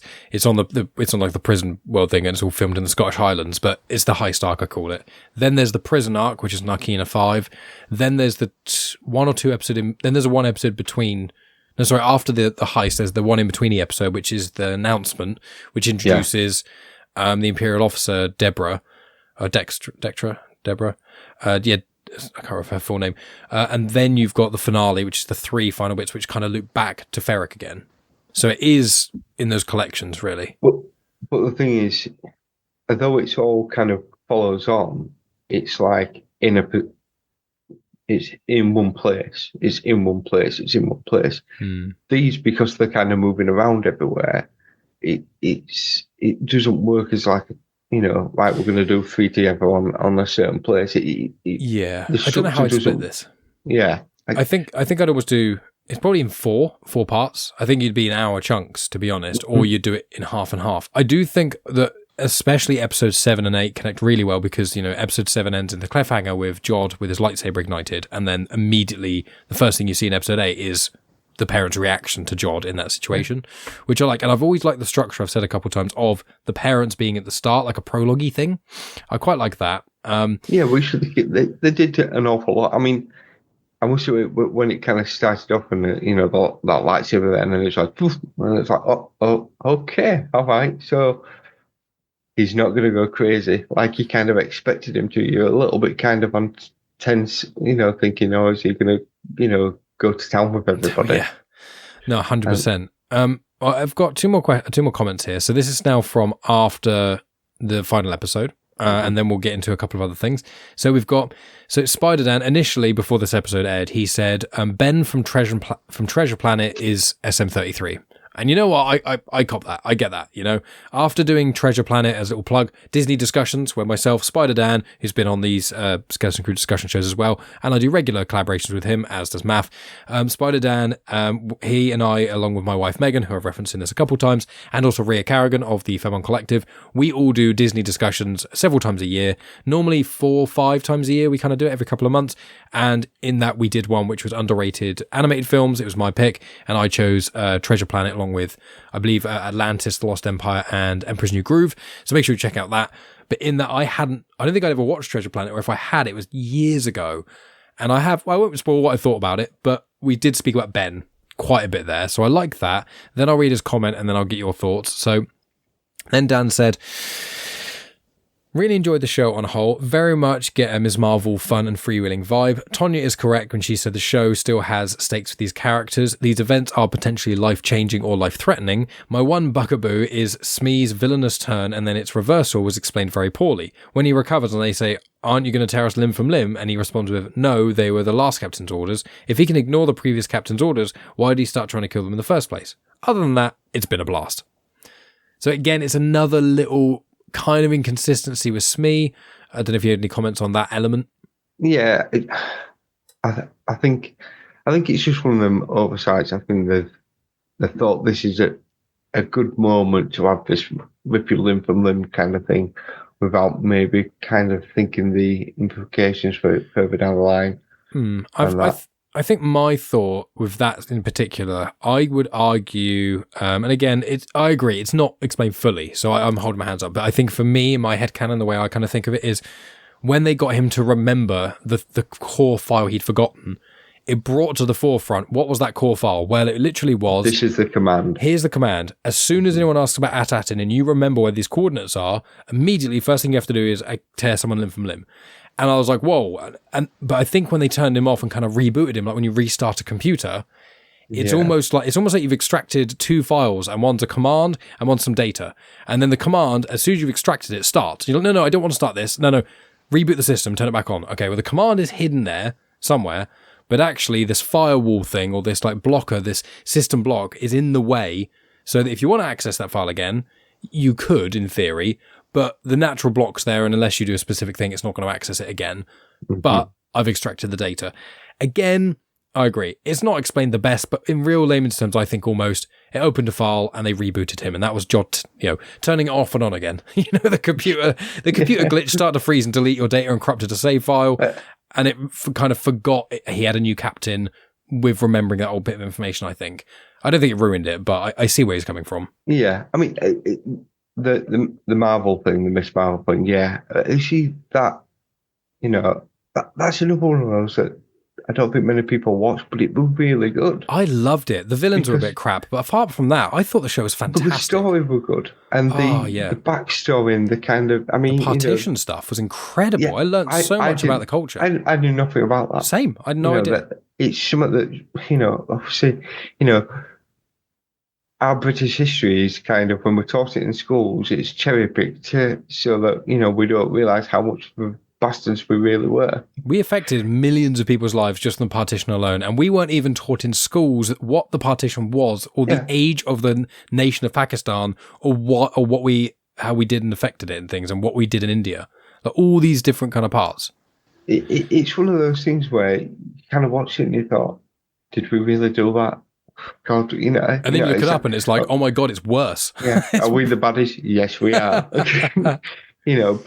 But again, I mean, I do feel that that Miss Marvel series were kind of, it was a bit of a sleeping giant, and then it led on to the Marvels film, I think it was called. Yeah, I love the Marvels film. Which again, it's shortest Marvel film there is. Really easy going, hour 40. Really fun romp. Doesn't make a lot of sense, not overly, but it was a fun, silly film. Yeah, good fun. But again, you got she's probably just over a kid actor, but a young actor. Oh, Iman Van. I'm gonna have to remember the name of those. I think Banani, is it? It's Iman Vellani. Sorry. Vellani. Iman Vellani. Yeah. I mean, she was fantastic. Again, the kids in this are fantastic, and they're the reason I wanted to watch the film. She was the reason I wanted to watch the film, because I really enjoyed her. Miss Marvel and is it Proton? Captain Marvel and Monica Rambeau, aka Proton. Yeah, I'd take them all even. They were all right, but she was I like Miss Marvel the comics. When she goes in bigger and all the rest, I enjoyed that bit, and the fact that they different take on it, but it worked. And that. So again, I think this is one of those that, people will go back to and rewatch it and realise that they've missed out on actually a really good episode, a really good series, sorry. 100%. So we've got last comment, which is from Dave, who is the other co-host of ours on Clone Wars Conversations, Rebels Reviewed, and all the Star Wars kind of stuff. He keeps us in order. Yeah, a lot of the time. So Dave, he says, and he was on, I think the last episode, was the penultimate episode, last week's one. And so he said, well, most of my predictions were way off, but that's okay. It was a fun finale and gave the kids their moments to shine. The supervisor getting taken out with the saber to the eye was a bit weak, and intrigued if Jod's Jedi mentor is anyone we know. So, I mean, I feel like I'm on Back to the Filmography, because often when Jack reads out those reviews at the end, and it's like, you just concisely said what we've been waffling on about for an hour in like 2 sentences. Very true, yeah. We could have just read the comments and saying, like, that's it, show over. I mean, that Jedi that found Jod, I do think, again, it's awkward because, one, I can't start looking things up in case I spoil anything for Clone Wars. Yeah, we get into Series 7, so you've got to be very careful. Especially around this kind of timeline. It's past Clone Wars, but still it could have implications for spoiling anything. But I do wonder that Jedi is someone who got taken out, so it's not Ahsoka, but there are a few. I mean, there's a Jedi that gets killed on and off camera twice, isn't there? Yeah, Shakti. Shakti. Yeah, there's also, I mean, I was wondering, like, I imagine it's a new Jedi. I would not be surprised if we got a comic that basically was a one shot and was just like Jod's origin, and it showed him like kind of growing up like as a survivor, and then seeing his master get shot, and then growing up, and it kind of skimming through his life, and then maybe them making a book about it. But I would be surprised if there's not just a little comic about it. They've done it with Canon. They did was it a 4 series? They 12, but 12. 6 of them was during the Clone Wars, and 6 of them was around Order 66. Mm-hmm. But there's a one shot of Kelnaka from Acolyte as well. There's even the Solo movie. There's a one shot of Tobias. There's a one shot of DJ from Last Jedi. Like a lot of these kind of side characters, there are often little one-off comics about them. The thing is, it's, most people don't kind of look into finding them out, but, it would be nice to kind of get that backstory and to find out more of kind of what's there. 100%. Yeah. So we've got, we'll give our, there's a final thing that you want to talk about before we give our final thoughts. So this is kind of a bonus tangent. This is saber stances. So why don't you talk about, Maff, why you want to bring up saber stances, first of all? Okay. After watching, I mean, we've seen Jod, hold the lightsaber a couple times, and it was last episode where he kind of got to really use it. He's briefly used it through this. And I was just wondering, I was reading online and someone was saying, I wonder what kind of stance he is using. Could we then tell who his master is? And so then I kind of thought, whoa, how many stances are there? What are they?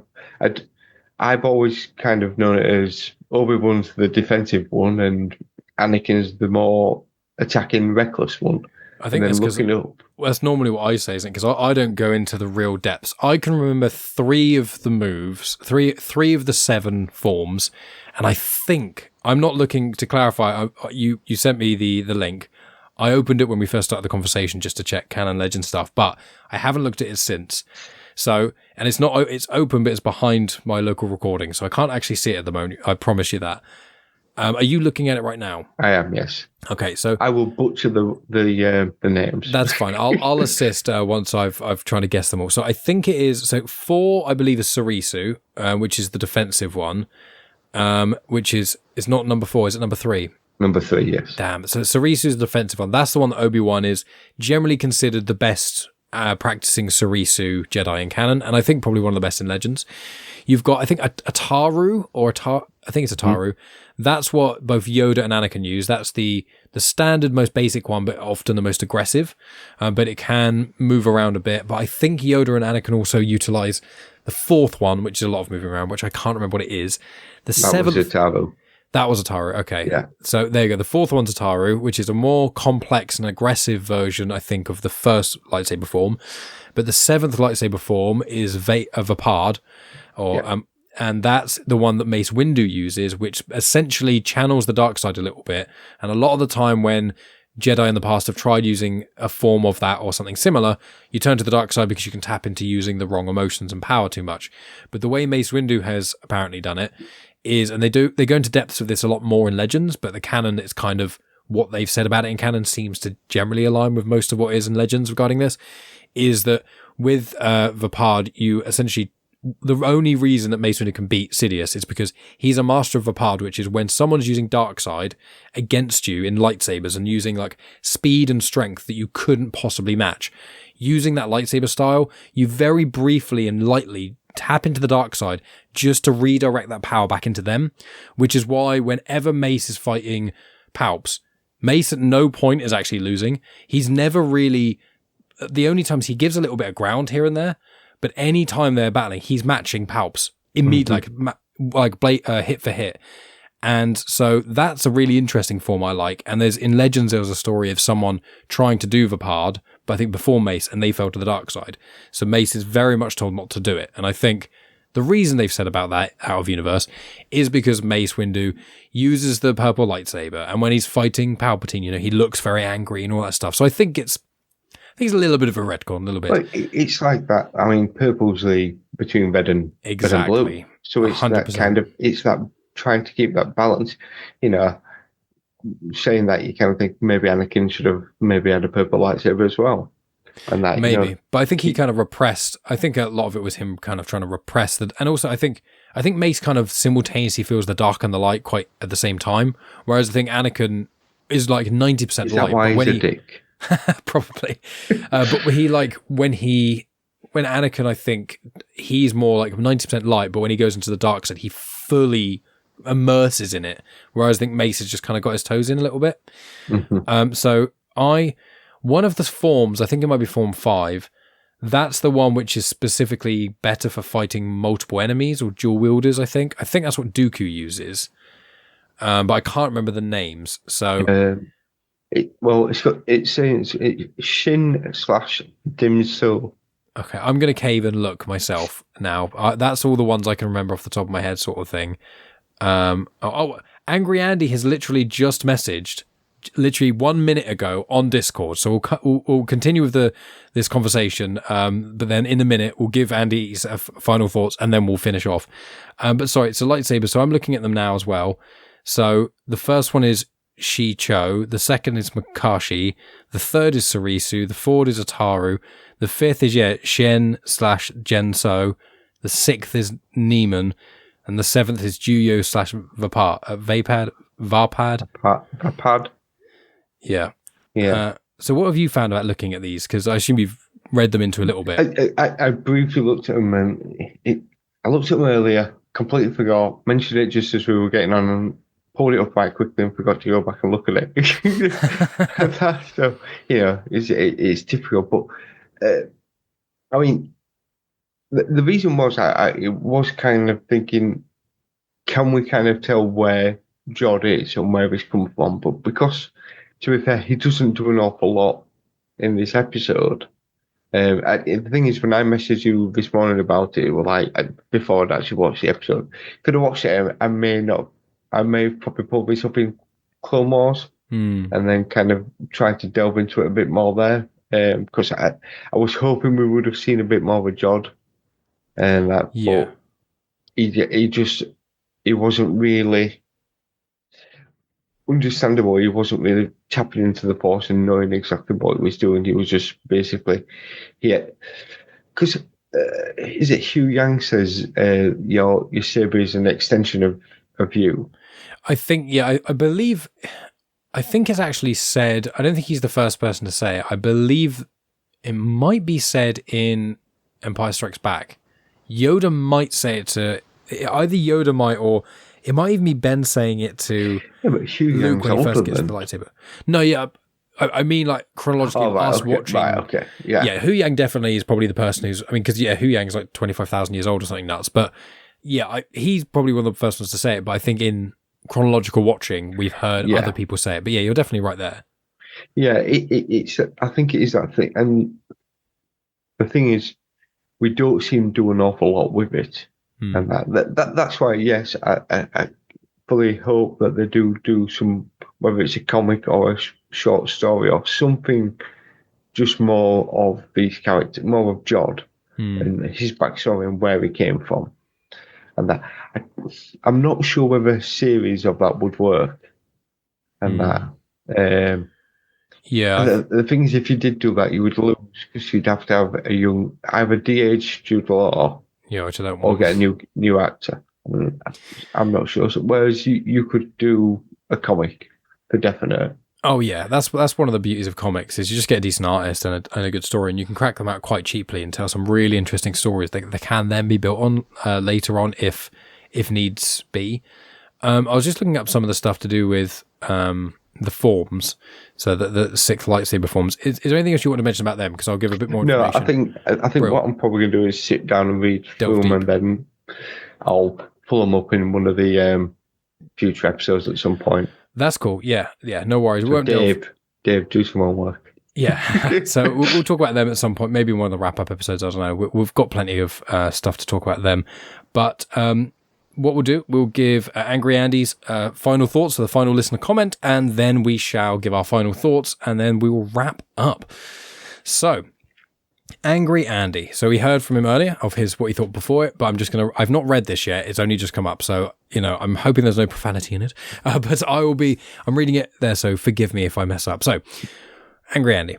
Well, finished Skeleton Crew. I think I echo a lot of what Spider-Dan said, to be fair. I've thoroughly appreciated Jude Law in this. He's gone above and beyond. He understood the job and committed well above what I thought he would do, and his performance has pulled me through. The child actors have been great as well, but he stole the show and he had an engaging charisma and presence that I haven't really associated with him before. The story's been fun, despite me drifting off, which I'll attribute to the full-blown Christmas and work overload. I have enjoyed the show for the most part, but my concern still stands. The viewing numbers for the show appear to sadly be quite poor, or extremely poor, and I think that Star Wars needs to be put on a period of rest for a few years to reset the balance after Andor Series 2, so that we feel the buzz and wave of anticipation again.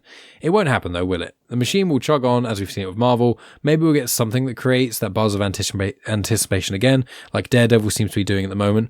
Will it be Mando and Grogu? We'll have to see.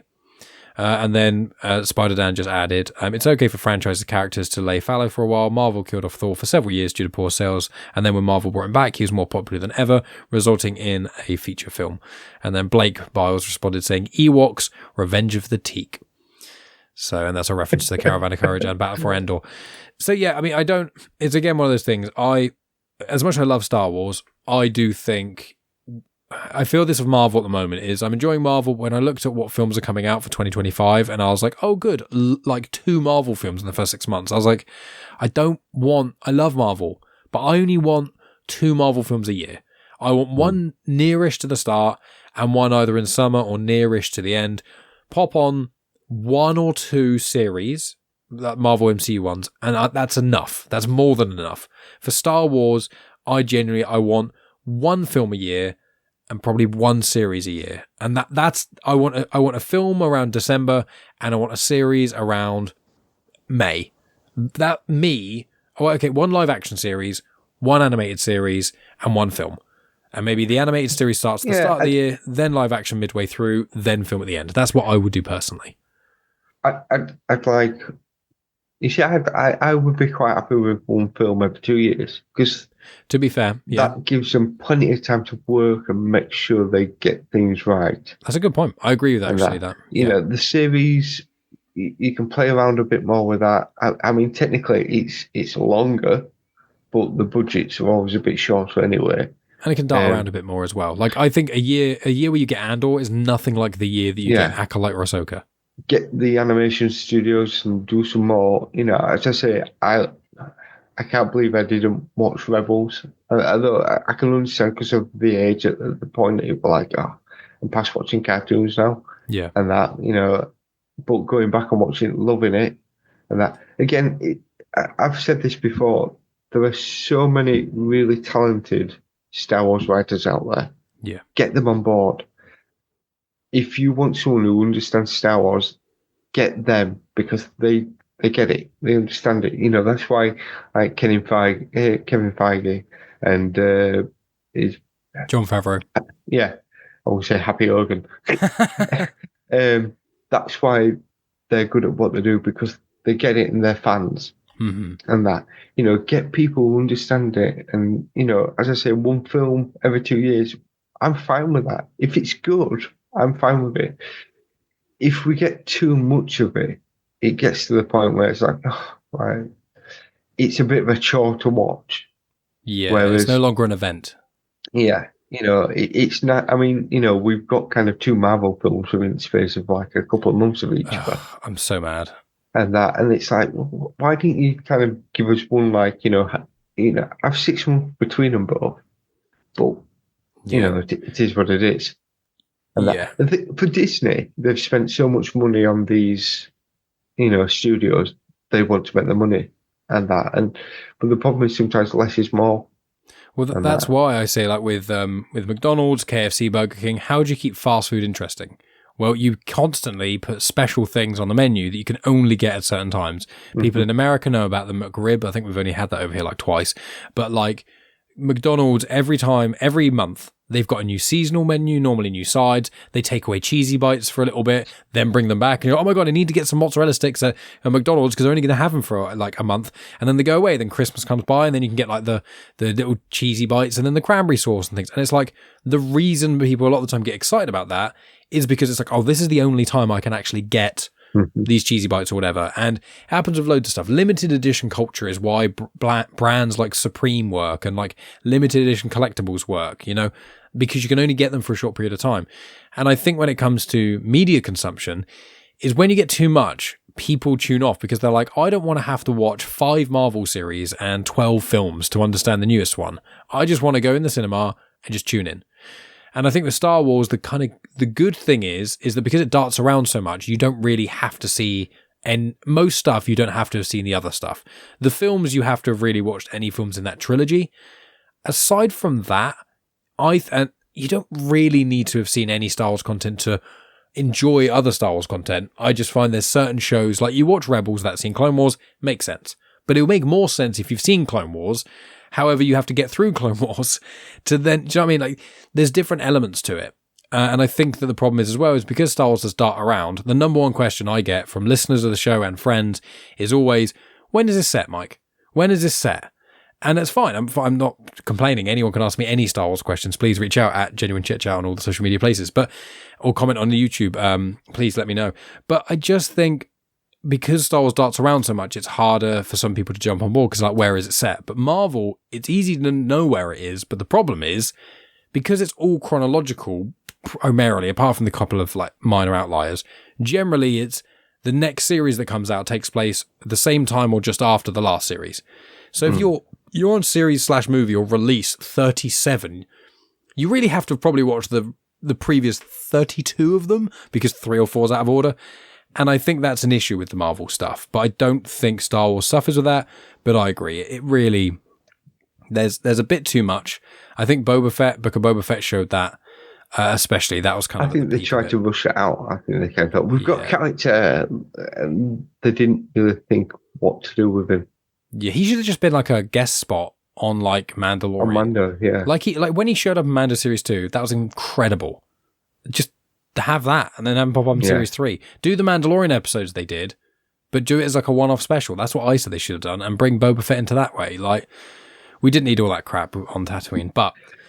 One final thing. Do it. The background.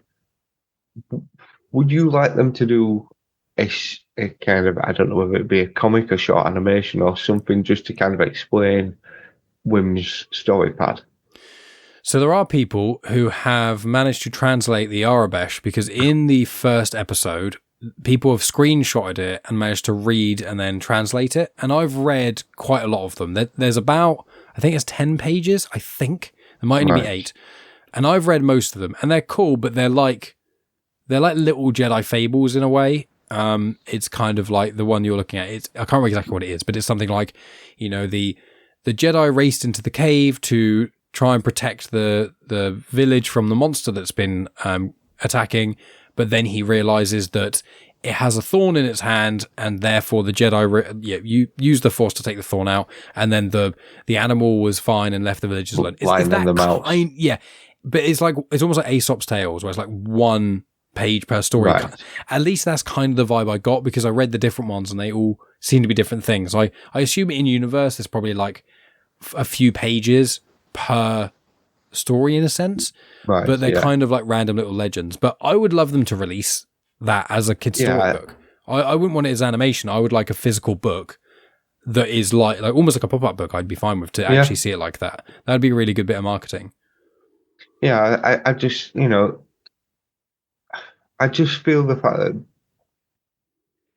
that Wim's storypad kind of got mentioned a couple of times, but nothing major. But then having this at the end, I kind of thought, I want to kind of see a bit more, because we just really see the pictures. And we don't see any text, we don't read anything. So it would be nice to kind of, I feel they've kind of teased us with it now, whether, you know, it's like I said, I think that's Canon. But yeah, you can interpret that if you want to. I thought that could have been the Bendo at first, but no, it's the Bendo's more kind of like, he's got a bit of a beard, and has he got antlers? Yeah, kind of antler sort of things. Yeah, he's like a deer-headed be a It's a deity. bit of a rancor kind of. I was thinking Rancor, yeah. That's what I think it's a Rancor from the eye piercings and tattoos. It looks a bit like on Felucia in the Force Unleashed games. You get the native Felucians have connected with the Rancors and ride them and stuff, and they generally paint their Rancors or tattoo them and stuff. So I kind of got that vibe, and it's like a lot of trees, so I think it might be Felucia. But again, I read the people who translated them, and I haven't. Nothing really stood out to me, something major. But again, it seems like At Attin's been closed off for. Maybe we'll never find out, but it's seemingly the last time the supervisor heard anything was about 28 years prior, which is around when Order 66 happened. So they haven't even heard anything for 30 years. So, and given their Old Republic mint, it's going to be maybe 1,000 years since they've been closed off, or maybe we're going to find out there's another big galactic event thing that happened 700 years before the Phantom Menace, and that caused At Attin and the other planets to disappear. Who knows? Yeah. Maybe we'll find out. But it's got to be hundreds of years. So I think that none of these characters we've seen are going to have popped up. But there's the new Jedi Order film that's coming out, and there might actually, one of these might be almost a adjusted bit of concept art from New Jedi Order. I'm not saying I've not seen this online. This is a Mike Burton original thought, but that could be the case. It could be that maybe we see something like we've seen in Wim's Notebook in the New Jedi Order when we see how the Jedi Order was founded. The New Jedi Order is I keep saying New Jedi Order. New Jedi Order is the new Rey film. I'm talking about the Dawn of the Jedi. 25,000 years. Yeah, 25,000 years prior when the Jedi actually started. Really sorry, guys, for that. Yeah, so I think maybe if concept art of Dawn of the Jedi set 25,000 years in the past, maybe that could have been it. And maybe we'll see something like that. I suppose this can't be Canon then, because Canon they've had no touch with the outside world since Order 66. So yeah, this is but it would be cool if this is kind of stories of old. It's like reading the Old Testament opposed to the New Testament. These are kind of where the Jedi were as they was kind of building themselves up and working out what they were. It's funny you mention that, because actually with Knights of the Old Republic and stuff like that, there are in some respects more like Old Testament vibes. Mm-hmm. Old Testament really feels like ancient old, whereas New Testament just feels like modern old. You know what I mean? When you read the New Testament, you can understand when people are talking about where they're living and how they're eating and that kind of stuff. It's quite easy to conceptualize, whereas I think Old Testament stuff is a lot more like conceptual a lot of the time, where it's like conceiving of the world happening, and here's a magical garden with all this stuff, and here's the Tower of Babel, and you're like, this is all quite a lot to process and deal with, whereas New Testament is like, look, the world as we know it now is not hugely far removed, minus the technological stuff. In principle, it's quite similar, and I think with Star Wars, it's that. You look at you have Noah. He lived to what's the 400 years old. Some of the the dates that they have. People will live into hundreds of years old, which is not. It's not. Well, we don't think that's feasible, and that, but. Again, you've got a more of a wrathful God back then, but again, finding the way, finding what needs to work. So again, this would be cool if they can go back. This is some of the old stuff, and we can show you some of the old stuff. If Wim then kind of gets a new iPad, and it's like, oh, this is what the Jedi Orders is like now. Oh shit! Just watching an Order 66 montage that we saw. Well, what was Order 66, by the way? Oh, okay. Oh no! Oh god! He sees the Youngling cut where he actually sees what happened in the Jedi throne room. Mr. Skywalker. Yeah, what are we gonna do? Cool. Well, we basically tackled everything. We went on a nice little tangent about saber stances that had been teased for other stuff. We've spoken about loads of other content, so we don't need to do any plugs here. So what's your final comments on Skeleton Crew before we wrap up? Like I said before, if this is it, that's fine. I've enjoyed it. I've liked it.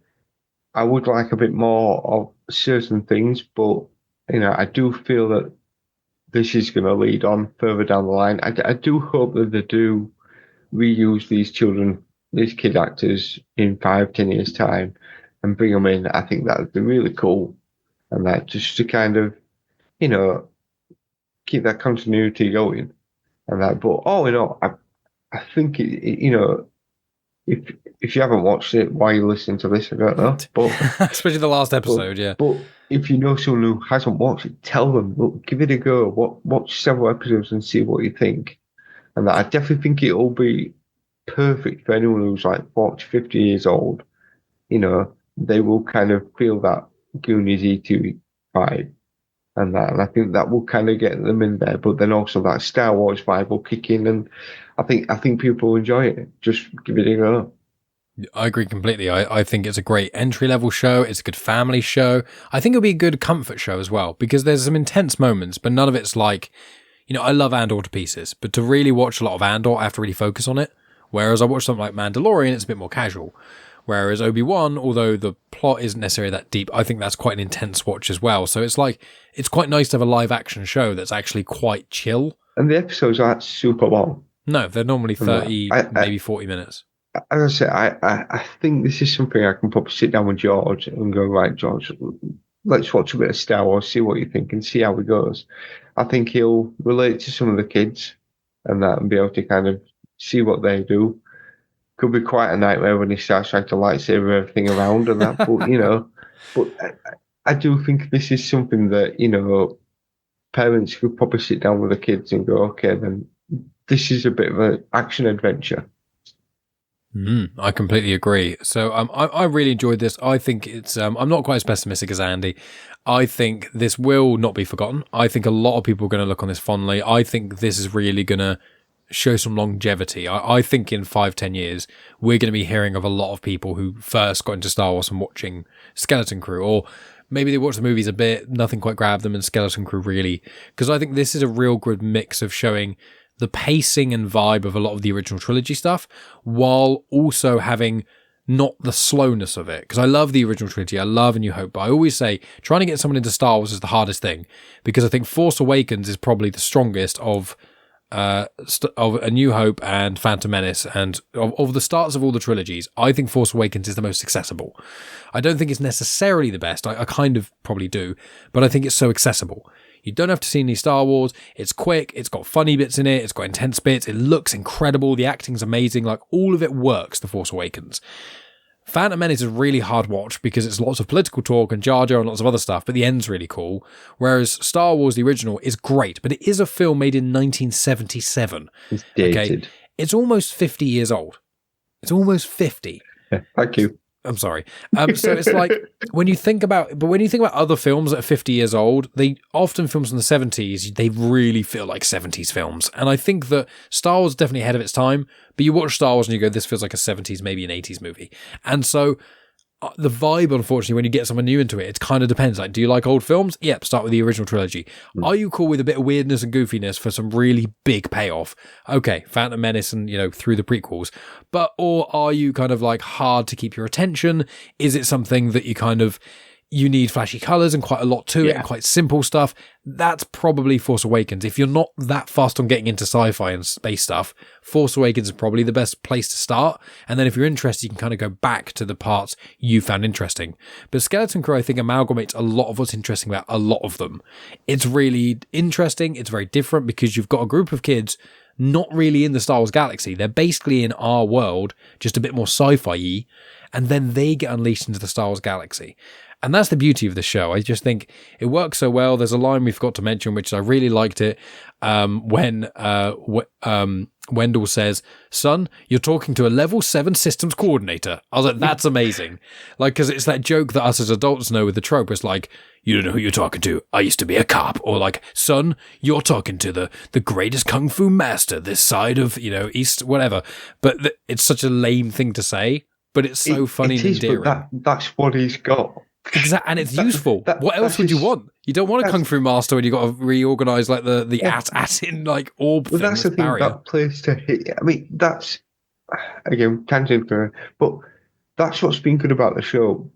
There has been some force powers there, but not lots.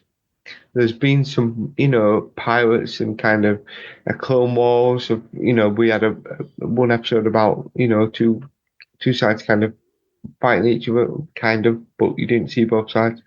But there was lots of different aspects there, and that, and everything kind of touched into Star Wars, but at the same point, this could have been dropped into so many different genres and still would have worked. It's Yeah. just that it's got Star Wars behind it, so it gives it that boost. But it, we've said before, some of the best Clone Wars stuff is when you don't have Anakin and Obi-Wan there, you've just got the clones there. It's a bit more relatable. You relate to these kids. These kids act and feel like kids. Yes. They're not acting as kids. They are acting like kids. And I think that's what works. I think that's perfect. And I think that's the perfect way to wrap up. So you can find both of us. There's details in the description. Check out all the stuff in the description. That's where all our guest spots are, all the other stuff. But wherever you are listening, wherever you're watching, subscribe, comment, like, all that jazz. And check out all the other great Star Wars content we do. We do Clone Wars conversations. We're tackling all episodes of the Clone Wars, as well as Rebels review. We've done all of Star Wars Rebels. We're doing all the movies again. We're doing Bad Batch at some point, Tales of. Everything about Star Wars, all the live action shows, I've done weekly discussion shows on. So check out wherever you're listening, wherever you're watching. Those are going to be there in playlists, all that jazz, to listen to every bit of Star Wars content we have done. Maff, thank you so much for coming in. My voice is starting to go right at the end here. But friends, thank you so much for tuning in. As always, I appreciate you for supporting and all that great stuff. Please check out all the other great content. And of course, may the Force be with you.